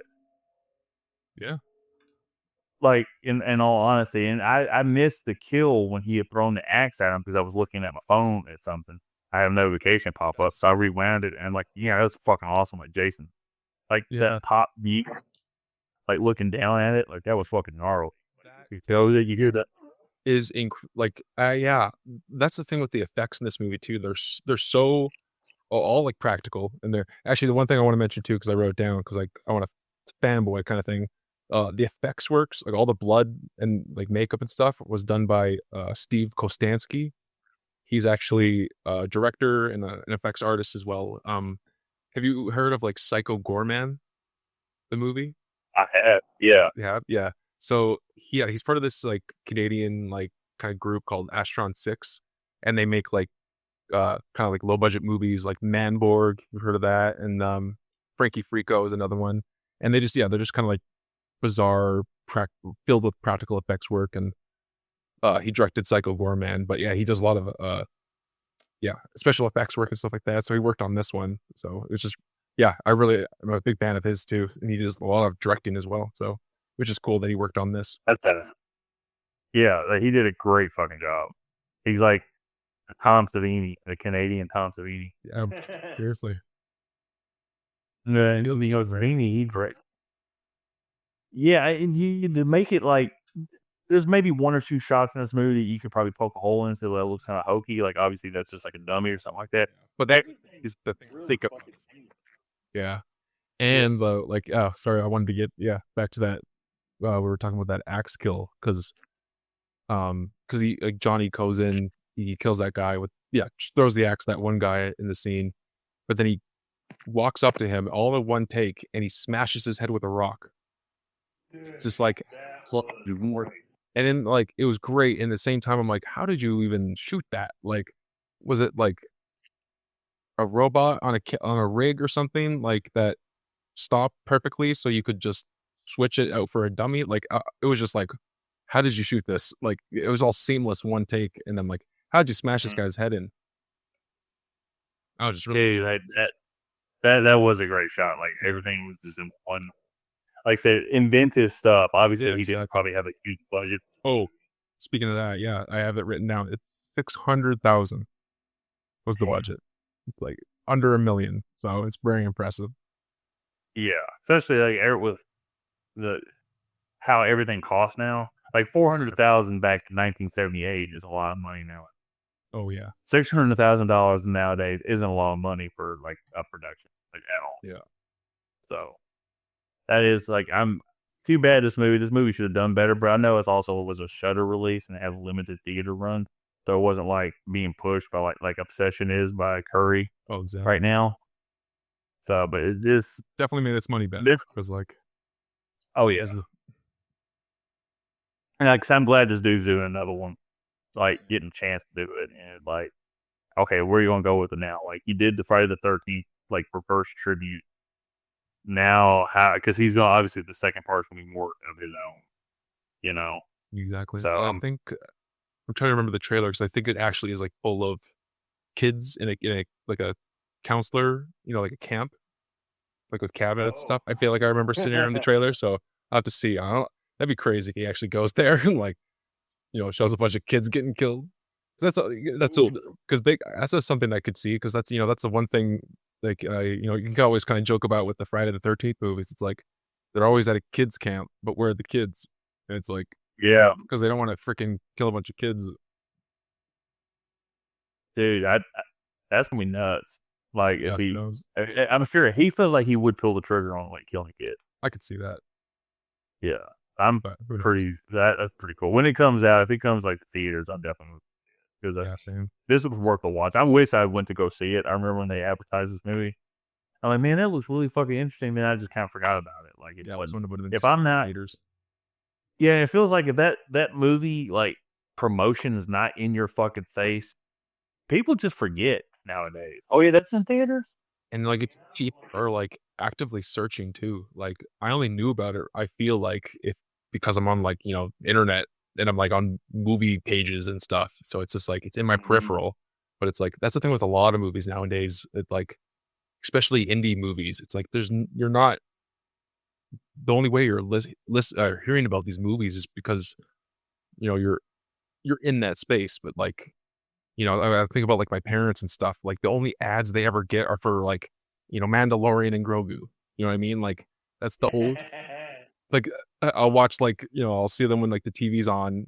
If I go for dinner at their house or something, and it's just like, oh yeah, there's just Mando trailers playing all day long on cable. But it's like that's the only movie, right? They're not going to play a trailer for In a Violent Nature on cable, or it's just things like that, right? Where it's just like where are people finding out about these freaking movies?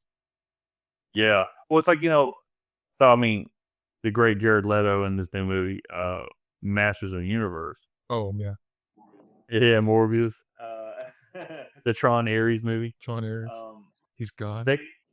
That movie. What's crazy is, so at my theater here in this mall here in Clarksville, Tennessee, it's a newer theater. They kind of remodeled it from the previous chain that had been here, and it's all nice. And it's got Dolby sound in some of the theaters, like that shit that goes around the room and all that. Oh yeah. And which is pretty gnarly. Dude, they had like that audio show. It's like experience a rainforest. What do you know? It sounds pretty good. I ain't gonna lie. Like I remember because I've seen Mortal Kombat 3, not Mortal Kombat 3, Mortal Kombat 2 4 times to get the map right. And you did it as 4 times. You seen Mortal Kombat 2 4 times now? Hey man, look. Hey, my franchise. Hey. I feel like Joe Pesci and Lethal Weapon 3. Hey. Hold on. And you still haven't seen Sheep Detective?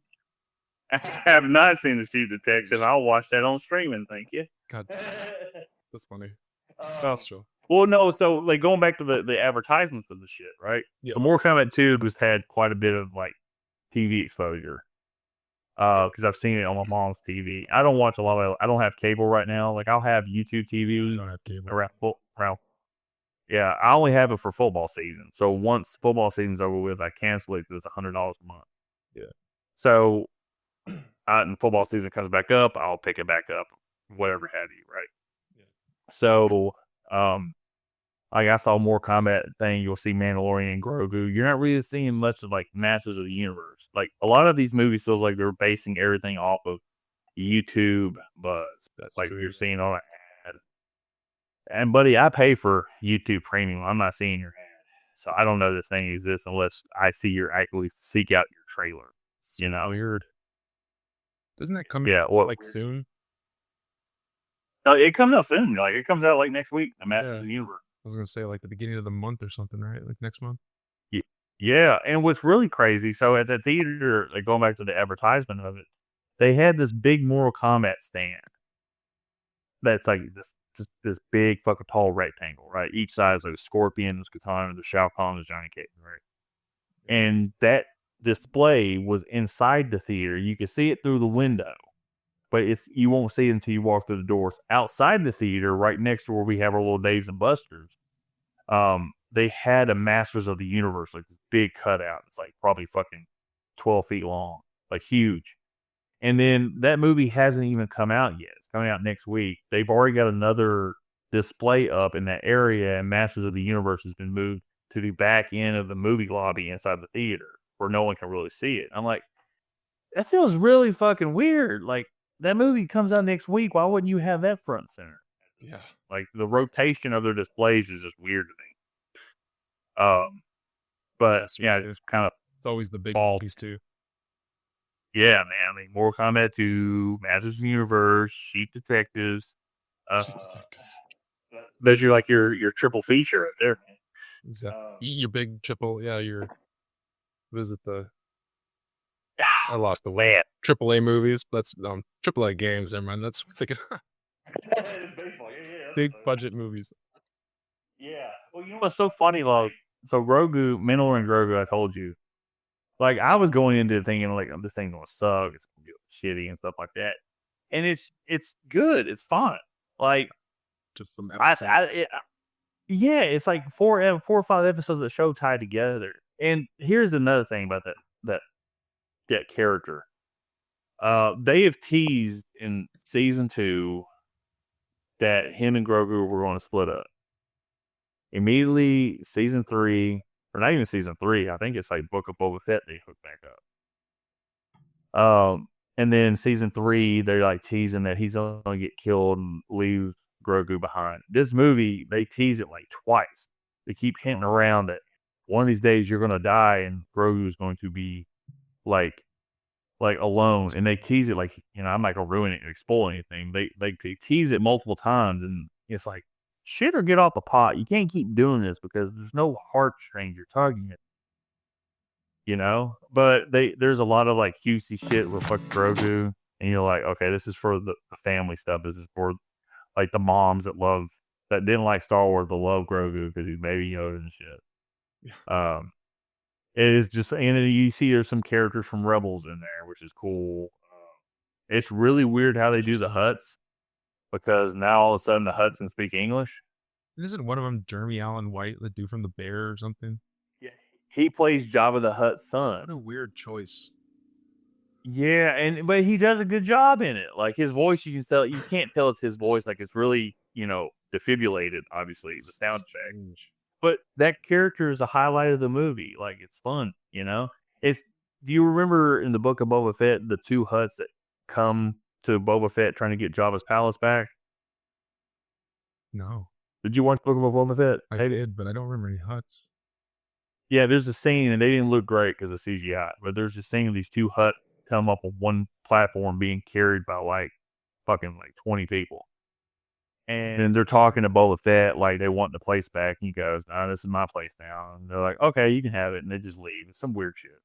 Well, they're in this movie. They're Java's cousins, what they are. Yeah. So same thing, but there's no mention like Boba Fett or Bo-Katan or any of the shit from the Mandalorian. It's just Mandalorian, Grogu, and these other characters. Sigourney Weaver, Mrs. Alien herself is in this movie. Yeah. Which is wild. And she doesn't really have, it's kind of not, this movie is kind of a nothing burger, but it's not bad. I wouldn't say it's a good burger. It's probably a well-cooked soy burger. I don't like soy burgers. Soy burger? But I could eat it. Yeah, I could eat it. It's a sloppy steak, Slop them up. Hey, they can't keep you from ordering a steak in a glass of water, Exactly. Yeah, it's so weird. I love Tim Robinson. I'm not gonna lie. Oh, he's so funny. He turned me on to his skits, and I watched he says those skits. God, my favorite one is the first one on that I Think You Should Leave show. He's this ever happened to you? Where you have all these termites, you gotta hire these exterminators, but instead of doing their job, they just taking turns taking dumps in your toilet for 2 hours, and then they're acting like one of them had their foot stuck in the toilet. They're like, "Help them! You gotta help them! Has this ever happened to you?" And I think about when they're running around and they jump on his furniture and start stomping, and he goes, "They're like, you're not part of the turbo team. Until you're part of the turbo team, walk slowly." And it's that dude had his foot in your fucking toilet and he's stepping on your couch is what I'm thinking of at the moment. I'm that's disgusting. Also, this house that they're staying in Violent Nature doesn't have plumbing because they has to go somewhere else to use the bathroom. That's pretty wild. Oh yeah, that's very 80s. Yeah, true. No plumbing. Oh, use that outhouse. So out of curiosity, so when you think about when an American thinks about Canada, we think about snow and we think about forest. So this movie would have made it slightly better, and maybe he'll do it in another part, is have it in snow, because we still haven't had Jason in snow yet. Dude, I was just thinking of that. I would love. I just want I want any horror movie set in the freaking snow, especially a slasher. No one does that. Yeah, it's weird because the blood it shows up so well on white surfaces. Yeah. So you have the snow covered everything, and there's just blood everywhere, and it just shows. Just in the fog and shit. I could just see him approaching all menacing. It'd be dope. Yeah. Have you watched the YouTube movies? The Never Hike Alone. No. The Jason Womp Stomp Films. They're on Twitter. Stomp. Yeah, Womp Stomp. I don't know why they call it that. I mean, sounds like a sexual term. Give her a call and Womp Stomp. It might be. But if you check it out, they have Never Hike Alone. They're Jason fan films, and they're really good. They're an hour, 15 minutes apiece.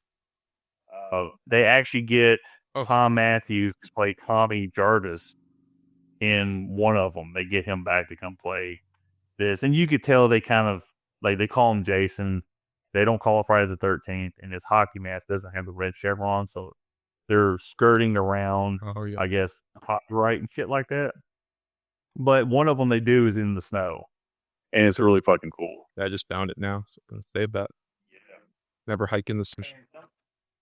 It's somebody did years ago. I want to say maybe 10 years ago, or maybe even further than that. They did a Jason Voorhees versus Michael little YouTube series. And it's a YouTube. It's not professionally done, obviously, but it was really well done from a fan's perspective.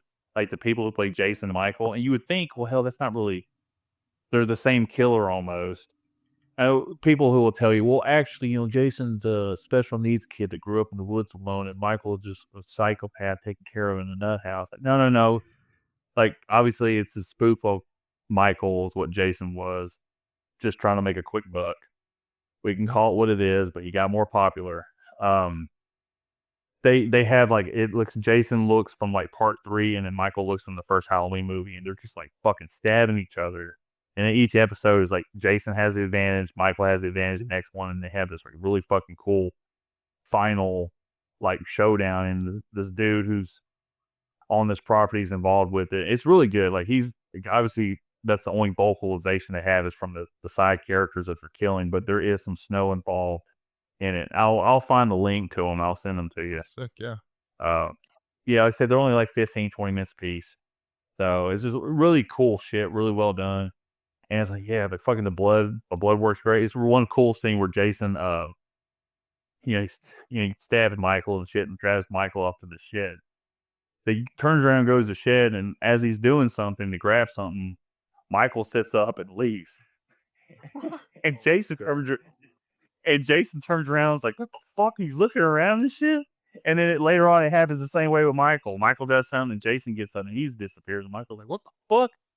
And it's just funny to see them react to obviously what they do to everybody else, just from a fan's perspective. Yeah, they always disappear at the last second. Yeah, that's good. I used to practice. Of course, it probably comes from The Undertaker. And he said he took it from Jason Voorhees and Michael Myers, the sitting up. I remember I used to be a kid practicing sitting up without pushing my hands up because as a kid, I'm not athletic at all. Where most people would probably practice Shawn Michaels doing his little Kemp up where, he rolls his legs up in the air and he jumps up, lands on his feet. I'm practicing The Undertaker sitting up shit. So, and I always just think about because I saw Halloween 2 first. That way. Yeah, I wish, man. I got one big ab and it's 300 pounds. The cake.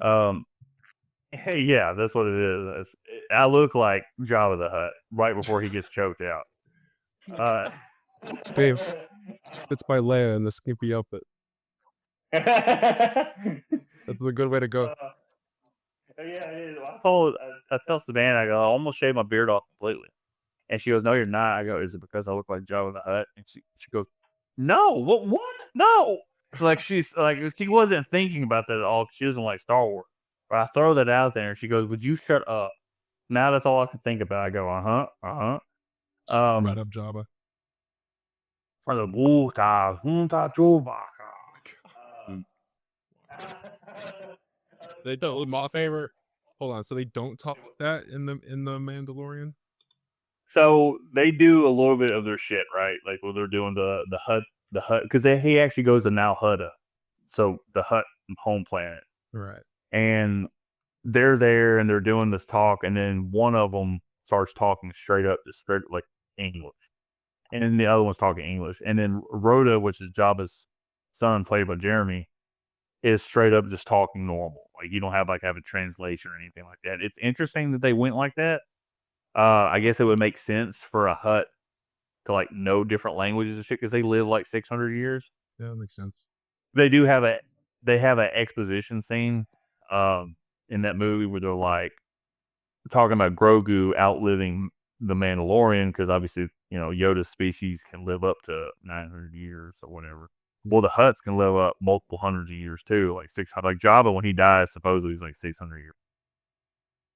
So it's one of those things that okay, so these Hutts are gonna live forever, and they're kind of bragging about that when they're threatening the Mandalorians. You'll be gone, we'll be able to take care of Grogu and kill him slowly, and all that shit, which is kind of cool. But said nothing's gonna happen in this movie like that. There's a couple shots that feels that's straight up from Blade Runner, the dark, dingy city that he's flying into off his spaceship and shit, and it's like half-ass raining and stuff. And like, yeah, they're trying to be edgy, like.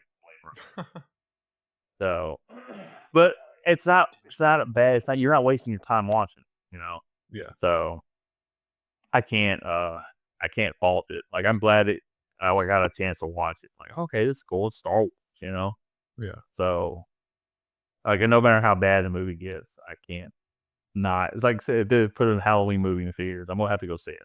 There's a Friday the 13th movie in the theater. I'm gonna go see it. It may be Jason Goes to Hell Part 2. I'll still go fucking watch it because it's Jason. You know, and somebody forked out the money to actually put it on the screen and pay everybody that's supposed to be there. Yeah, I'm like that. You get something, so yeah, I feel that.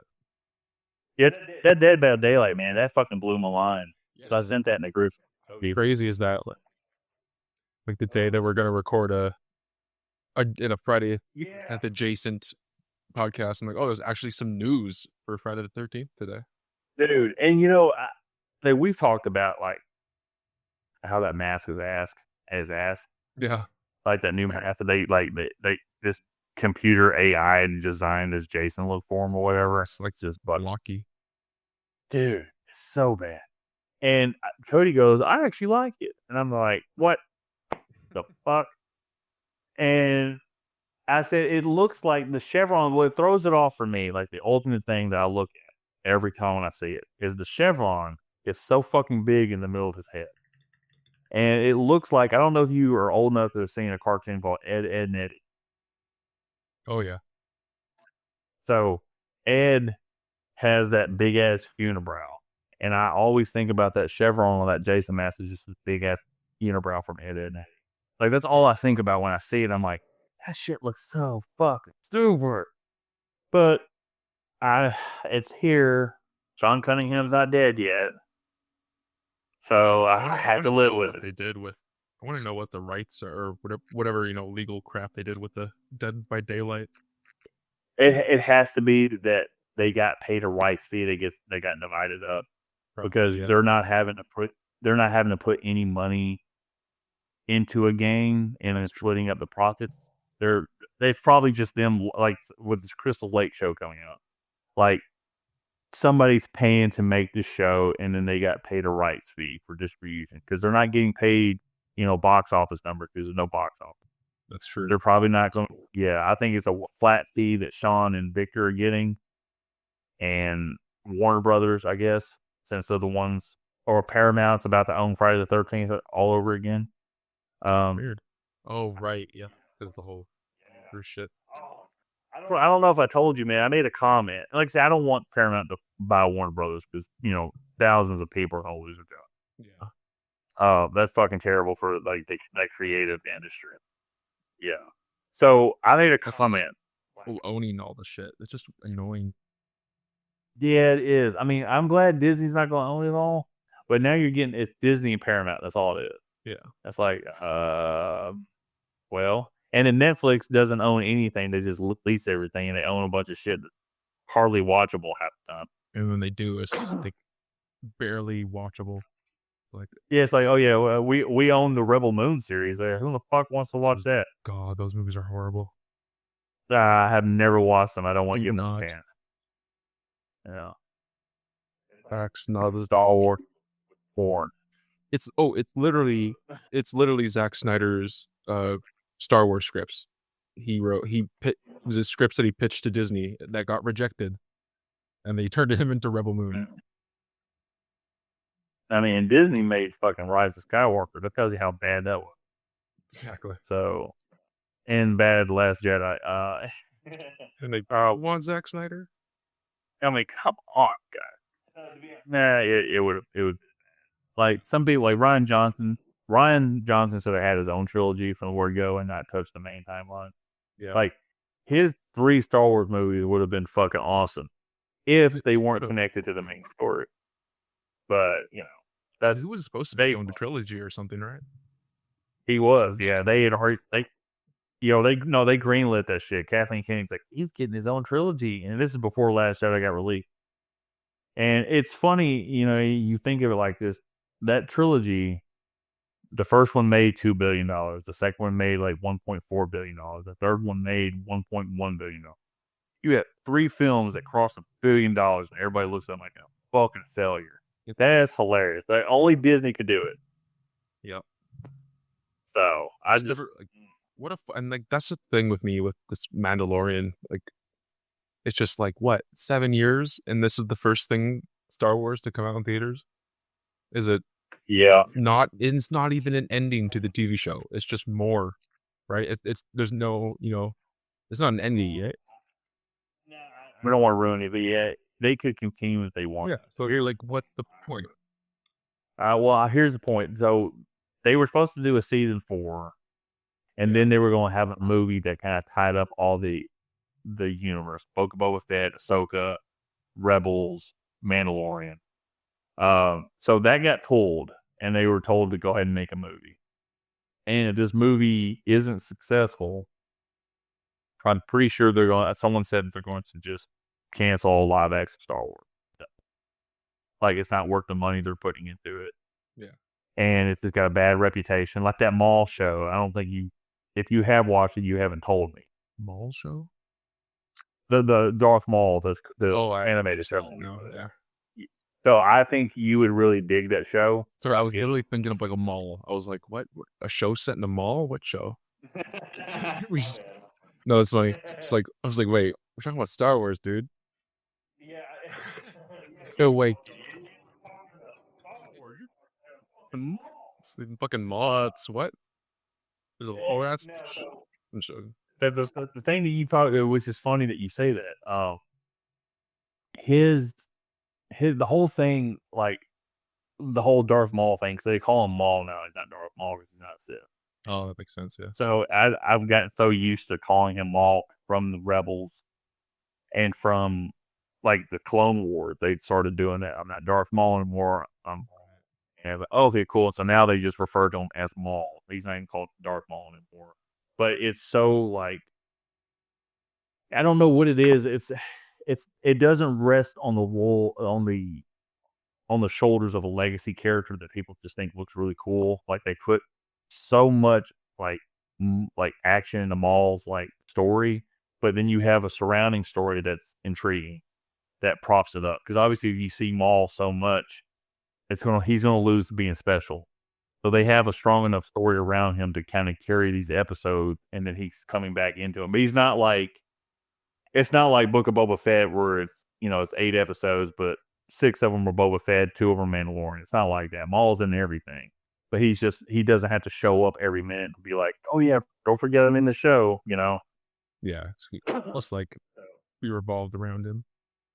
Yeah, and that guy Sam Whitner who does Maul, like, he fucking loves that character. He's voiced for a while now, right? I just know he's done Star Wars stuff for a long time. Yeah, so he did those video games, the Force Unleashed, right? Yeah. Yeah.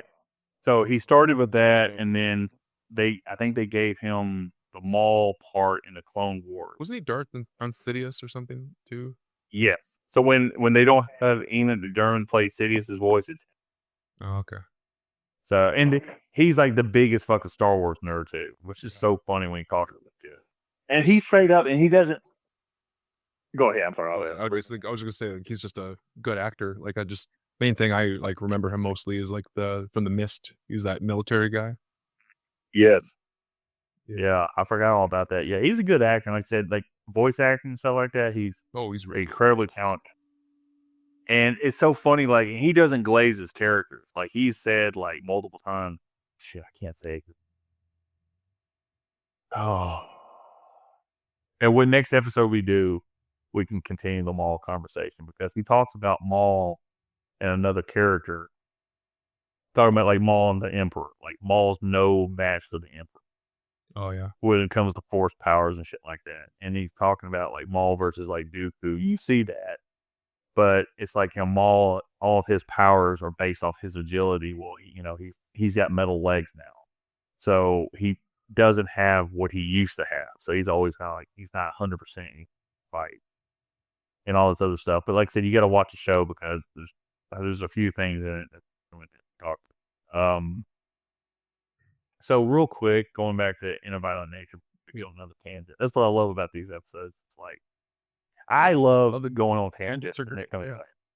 Yeah, dude. I mean, I guess I blame Gorley As and long as, Horizon like, yeah. for their show because that's all they do is go on tangents and they go back to the movie and shit. So I was like, Yeah. yeah. Have you ever listened to those shows and like In Voorhees for Trust and all that? It sounds familiar. In Voorhees We Trust. I might have actually. So it came out. It was. I'll try to say ultimate. No, so it's not a documentary. It's the podcast thing. It is, yeah. Okay, yeah. And it was a Stitcher exclusive. So this was when Stitcher was a thing. You had to pay for it, and I paid for the podcast. I was like, man, it's just fucking great. And then they did one covering the Halloween movies, like In Myers We Trust, and they changed somebody's name to make it rhymes with Myers. I think they have it behind their paywall now, on like behind their Patreon on in Gorley or Russ. I'll send you a link of the actual podcast so you can check on it. They're just two comedians. One of them he co-hosts Conan O'Brien's podcast with Conan and helps him write and shit like that. And the other one he's played in a bunch of shows.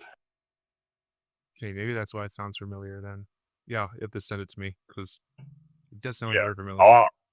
I'll definitely find it and send it to you. But yeah, so like that they do this bit where there's a Southern lawyer that's defending Jason in the woods, and he's like, "See, this so-called innocent was smoking the devil's lettuce," and he's like, blaming like all these kills on not Jason and shit. It's really. I'll send you a link to just the Southern lawyer bits that he does. It's so fucking great.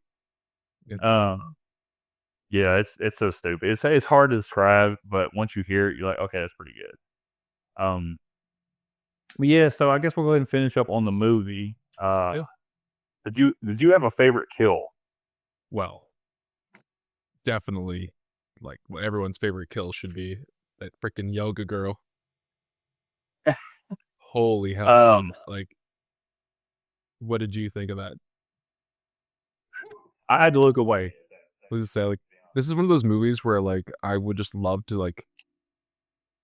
Yeah, this is one of those movies where I like anybody, like every friend, like I would just watch and I would watch them. Oops, sorry, like I just hit my mic there, but yeah, I would watch their reactions. Like I would just love to be like sitting there and like watching your face as that it's one of those movies where it's like, yeah, you're just like in shock. I'm just like, holy hell. Yeah, it's not for the faint of heart. Yeah. That's what I mean. I that one was pretty gnarly. I'd have to say the first kill with the guy who just, you don't see it, you see a bloody hand. I'm just kidding. That's my favorite kill because you didn't see it. Wasn't as bad. Yeah. What was your? So be honest with you, I'd have to go with the fucking hacksaw to the kid's face. Really? Because you don't see it until it's through his head and you see his head sliced in half, but you hear it. That's true. And it's like Friday the 13th Part 5 when the dude's against a tree and he throws that leather strap around his head, that belt strap, and twists it with a branch. Yeah. And you just hear it tightening. You go back to the kid's face, and then all of a sudden you hear that snap, and then he just breaks the fucking strap over the dude's face, and you see, his face is like it got run over by a car. So that kind of reminded me of that kind of noise, and it's like, okay, that shit was gnarly because you just hear that crunching, and then also all of the sound design, so good in this. Yes. So like I said, you don't have a score to hide up, so it's so like well done. Yeah. And like I had to put the subtitles on so I could hear the people in the distance because I was wanting to know what they were saying. But hear them from his point of view. Exactly. And especially those girls, like on the, like when the yoga girl and that other, I forget. Oh, yeah, they want to do the lesbian. Yeah. The lake. Yeah. Which is where you say. Like, what is this? What is even this? I'm a snake. That's that brain rot. Yeah, like that shit was cool. And I thought it was funny. Like, so it's very much like the Friday the 13th game where he goes underneath the water. Yeah. And then like fucking like 2 minutes later she's down. No, you go like 2 minutes down, she gets drugged down. Like, oh. And I'm thinking in my head, like, how bad is it for that fucking mask is he wearing underneath the water? You know, that's all I'm thinking at that point. Like, it's just like this thing's so fucking heavy and shit because I can't see all this fucking thing. You have this fucking ship.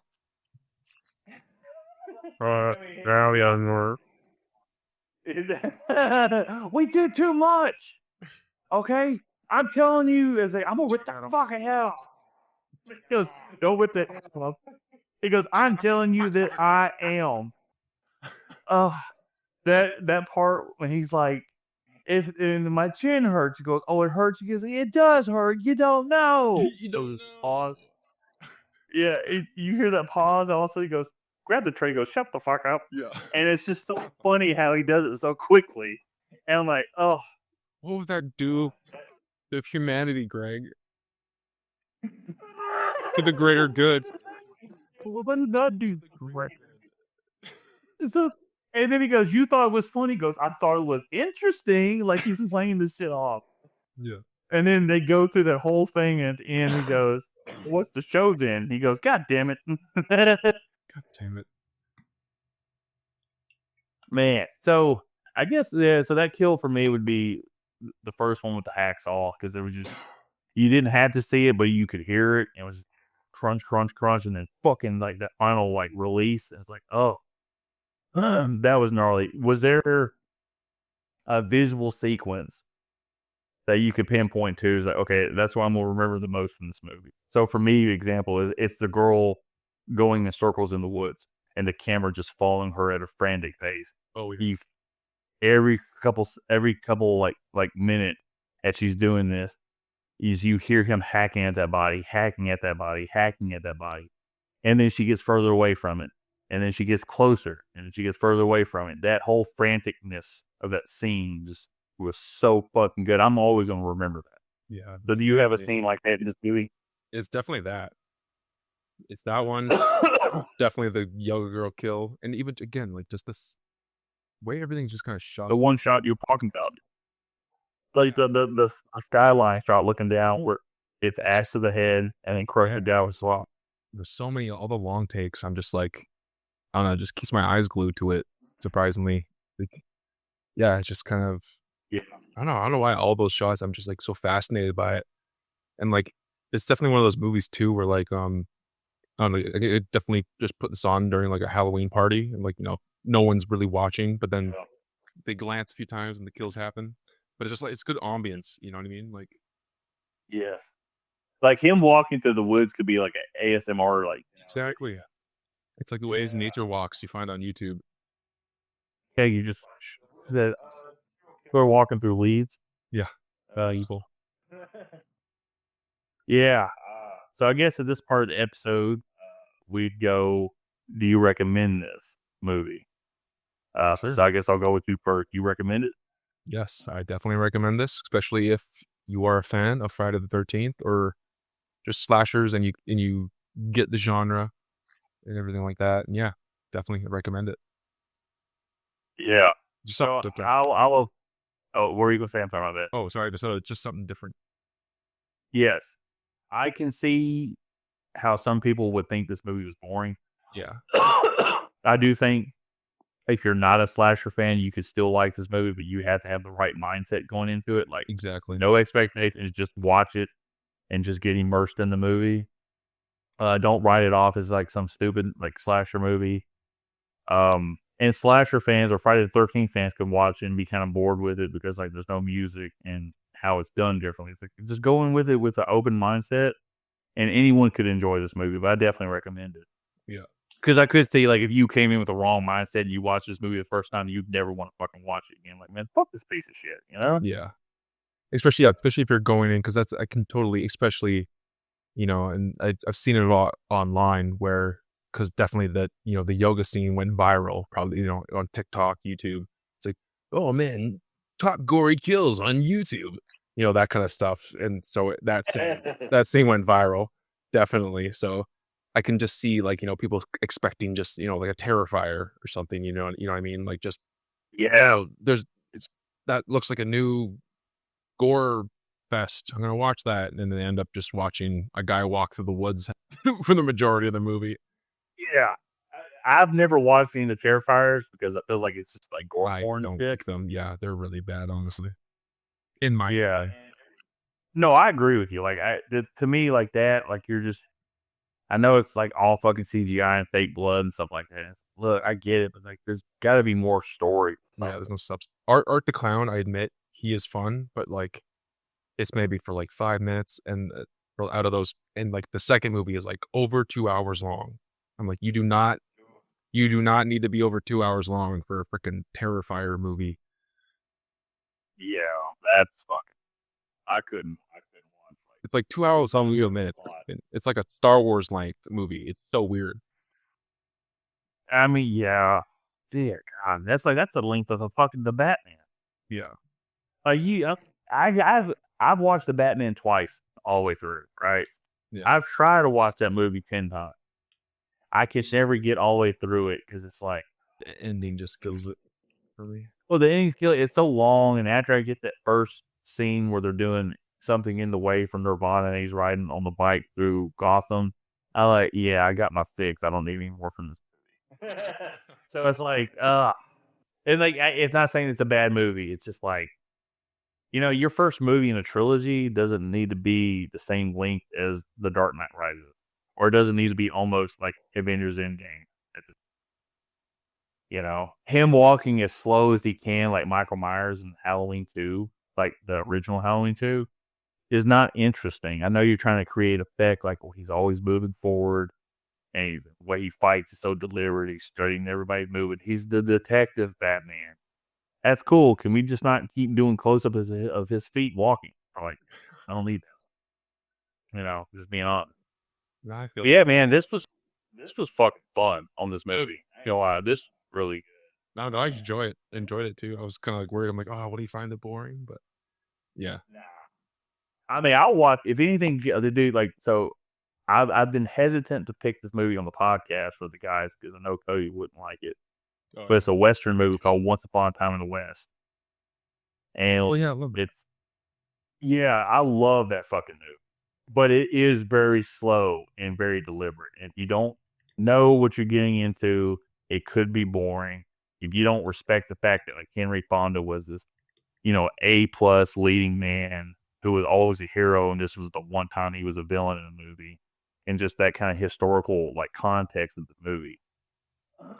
And like it's Charles Bronson, he's playing this character. He was offered the Clint Eastwood role in The Fistful of Dollars, and he turned it down. So he's finally getting a chance to do it. Yeah. So that's the crazy part. So weird little tangent. Eastwood and Bronson was older than him, but they never interacted. Like you would always have Bronson did movies where Henry Fonda, or he was in the background of another movie with another character. Like, so I'll give you Telly Savalas. He's a bald guy. He played on a show called Kojak. Oh yeah. But he played in The Battle of the Bulge, which is a Henry Fonda, Robert Shaw, and Charles Bronson movie about World War II. He played in The Dirty Dozen, which had Charles Bronson in it. Then he played in Kill Its Heroes with Clint Eastwood. So you have like a bunch of actors that have played with both Eastwood and Bronson. And then I hear Bronson was offered the role because the same director who did the Fistful trilogy, Fistful Dollars. Yes. And Sergi did in Once Upon a Time in the West. So Bronson had turned that role down before, and he finally gets a chance to do that role with him. Obviously, that movie doesn't hit as big popularity-wise. But there is one scene in a show called Rawhide that Clint Eastwood did. It was a Western show before it became a big star. And him and Bronson have a face-off in it, and it's weird. I've heard of like it, it. but Yeah, I never watched it. yeah, me neither. Like I've seen bits and pieces of it, but I saw that one scene that's the only time they've ever interacted on screen. Like, it would be like you don't have like Clint Eastwood and John Wayne and stuff like that, but I look at it like just the two ships passing in the night, like they're existing at the same time. That's interesting. In the same sphere. Yeah, it's so weird, but two of the like star or action stars from that era. Yeah. And those 3 war movies I threw out, The Battle of the Bulge, The Dirty Dozen, Kelly's Heroes, I fucking love it. Oh, I love those movies. Josie Arias, Dirty Dozen is fantastic. Yeah. So Donald Sutherland, Kelly's Heroes, he always does this thing. He's like, "Why do you gotta hit me with these negative waves?" Because he's this hippie, His character's great in that movie. Dude, it's so fucking funny. I remember like when they finally get to one of the bridges, because the Americans are bombing the bridges, Germans are rebuilding it at night. Is how the story's going, and they're trying to get to the bridge before the Americans bomb it. And he's like, "The bridge is up," and all of a sudden you see this bomber plane come down and just blow it up. He goes, "No, it's not." And it's like this that kind of humor that you can kind of pick up as a kid. You're like, "That's funny. I like this movie," That's awesome. So, yeah. So I think our next episode we do should be definitely on Morbius. And comparing, contrasting with Nosferatu. Nosferatu versus Morbius. Morbius in this, and how obviously Morbius is much better. Well, okay, you say this. So Savannah, she just watches. I make her watch shit, right? Yeah. And then there's some things that she likes, some things she doesn't like, obviously. So like she watched the original Star Wars trilogy. She was half-assed like crocheting, but also watching it. And then, but you could tell she was immersed into the story by Return of the Jedi when Vader dies and all that stuff. Because she wasn't expecting makeup. Yeah, she's 100%. So like when we get to the Vader Luke stuff, like she had the context of no, I am your father and all that kind of shit, right? So I made her watch Morbius with me one time, and then I made her watch Nosferatu when it came out. And she goes, "If you made me watch one of those movies again, I'd rather watch Morbius. At least that was entertaining." I'm like, damn. I'm like, shots fired. You know what I'm saying? That Nosferatu is very much like a, that's a film like critic movie that you want to watch and stuff. I also feel like that movie wasn't as well received as I thought it was. I thought it was gonna be a universally loved, and everybody's like, "Yeah, it's pretty good." Yeah, I thought it was more. Yeah, I thought it was a critics movie, but I get that. Like if you're into film, definitely like film heads are into it because I loved it. Yeah, and Robert Eggers, like I said, I mean, he has a style, but each one of them is a different story, which is cool. And like I said, and you could tell he did the Nosferatu thing because obviously there's no copyright from Universal, but it is funny that Universal got the foreign rights toward the movie, so they still were attached to it in a way for distribution. Oh, dude, because he wanted to make that like before even his first movie. Yeah, and he said because I kind of feel like that'd be a little too. Well, who's this kid who's gonna like remake the movie? I mean, to be honest with you, like other than film historian, no one's looking at like the original Nosferatu going, "Can't believe he's remaking that." Yeah, I was just thinking that. Nosferatu. Yeah. Nosferatu. Nosferatu, and they're like, he does a little stupid smile. Open the hashtag /. Hey guys, I just wanted to put in an application. I got nervous when I called on the phone though. That's probably the first time like me and like a whole generation of people ever found out about Nosferatu. Yeah, and what's so funny though too, like so usually when you find out like the history of something, you're like, oh yeah, this was a ripoff of something. Instantly, everyone just turns against it. Like, the horror genre fans are like, oh, Friday the 13th is just a ripoff of Halloween or whatever. But Nosferatu is legitimately a ripoff of Dracula. Yeah, it's the OG. But people look at it, and people look at it like it's this monumental thing when really it was just a plagiarized work. They changed a few things around, a couple of names, like try to get by it, and even the court still found them in contempt of plagiarism. And so it's just wild to me that movie is like looked upon like with such. Probably the fact that there wasn't another Nosferatu. Like you also had like the filmmaking behind it too. Like there was just like it changed a lot for how like cinema did as well. Like That's one thing I remember learning about it in film school, because like the shadows and how it was lit, like things like that. But Yeah. that's mainly where it comes down for film history. But yeah, it is it's definitely just what do we got? What can we make quickly? Write a Dracula ripoff. All right. Let's just change the names around, which is cool. I just think it's funny that, and then also like that's what Dracula is described as in the book, and they change it when they get to Dracula to make it more mainstream appealing, I guess. With let me grab my other headphone real quick. The headphone's dying on me. He's dying. He's dying, bro. Cover on.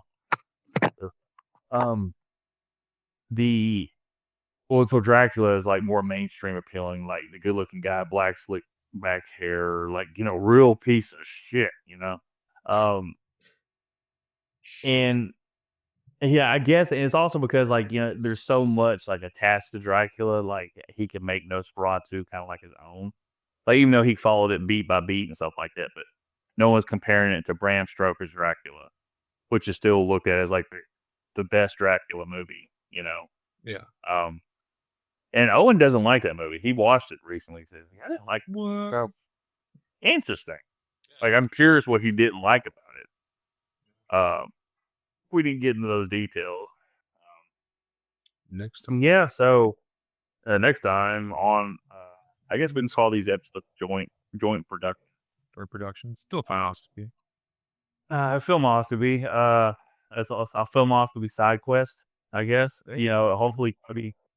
Yeah, hopefully Cody, like, they like it and they're like, yeah, we can talk to him. Like, feel comfortable. Cody's more like reserved talking with people, just in general. I usually am the one that's like, fuck it, let's go talk to them. Like, let's see what works out. If it doesn't, we won't want them back on the show talking about like any of our guests we've had on here.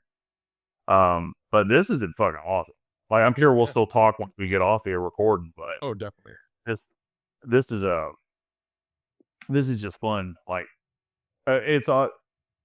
it's very much like we're not on the same wavelength and thought processes, but we can understand where each is coming from, which is cool. Yeah. As you are. Go ahead. Sorry. That's just the way I am with all art. Like, it's just like I don't, it's not like. Well, that's the thing too. It's like it's not like it's attacking my personality. Like I don't, you know what I mean? It's just like it's art. Yeah. If you don't like something, don't like something. I am more interested in why somebody doesn't like something. You know what I mean? Instead of just being, I don't like this. Like like we were talking about earlier, people on Twitter. It's like they just say they just want to announce something, but it's like, okay, well then let's discuss it.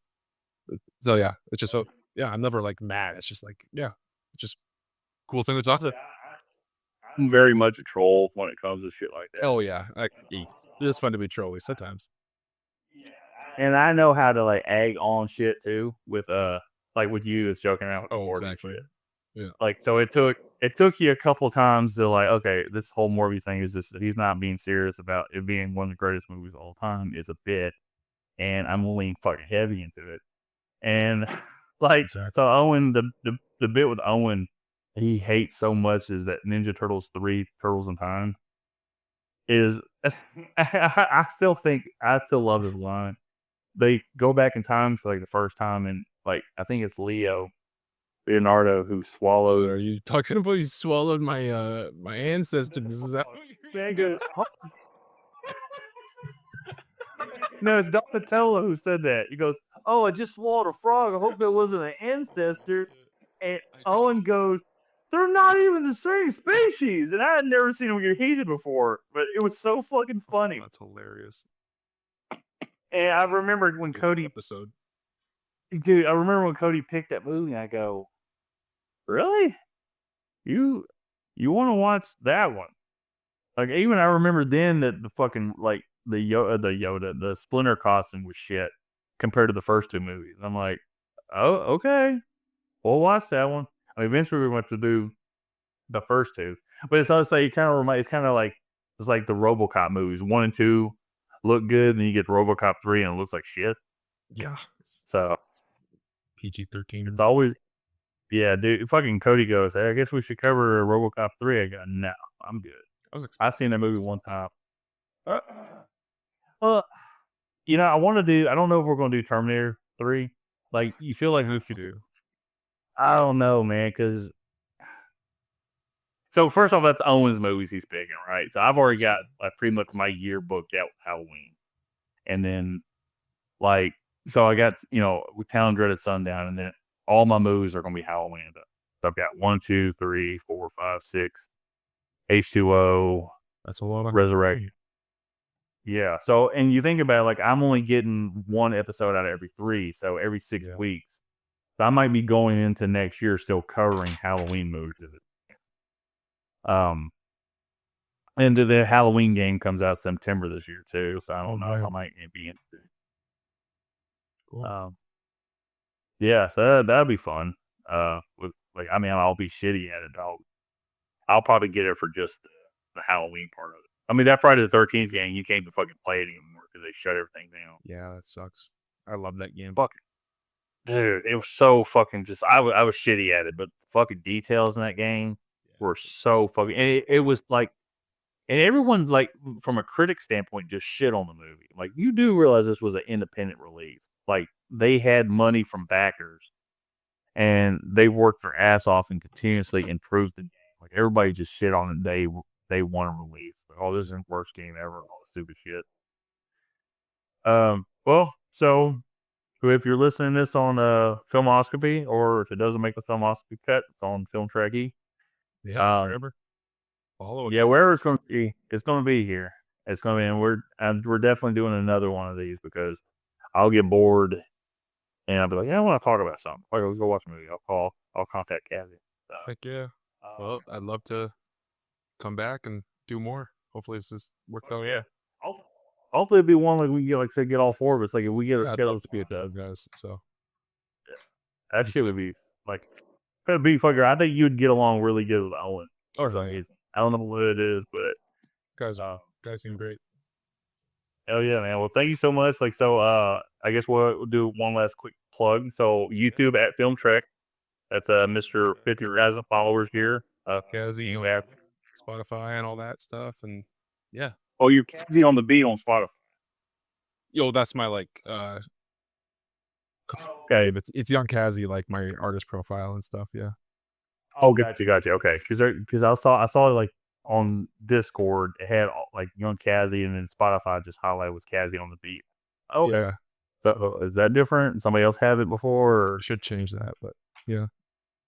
Did I ever tell you about the Filmoscopy? Like somebody else had the name before. Oh, really? Yeah. So when we were coming up with the name, oh wait, no, you didn't after this, yeah. Because didn't you ask the guy or something? We reached out to him. I reached out to him. I was like, "Hey man, are you cool? We use it." He never responded. Oh, really? And he didn't post for like fucking like 4 or 5 years. He posted something like 2017. Right. And then yeah. Yeah, I was just like, well, fuck it. We'll make it Filmoscopy Podcast.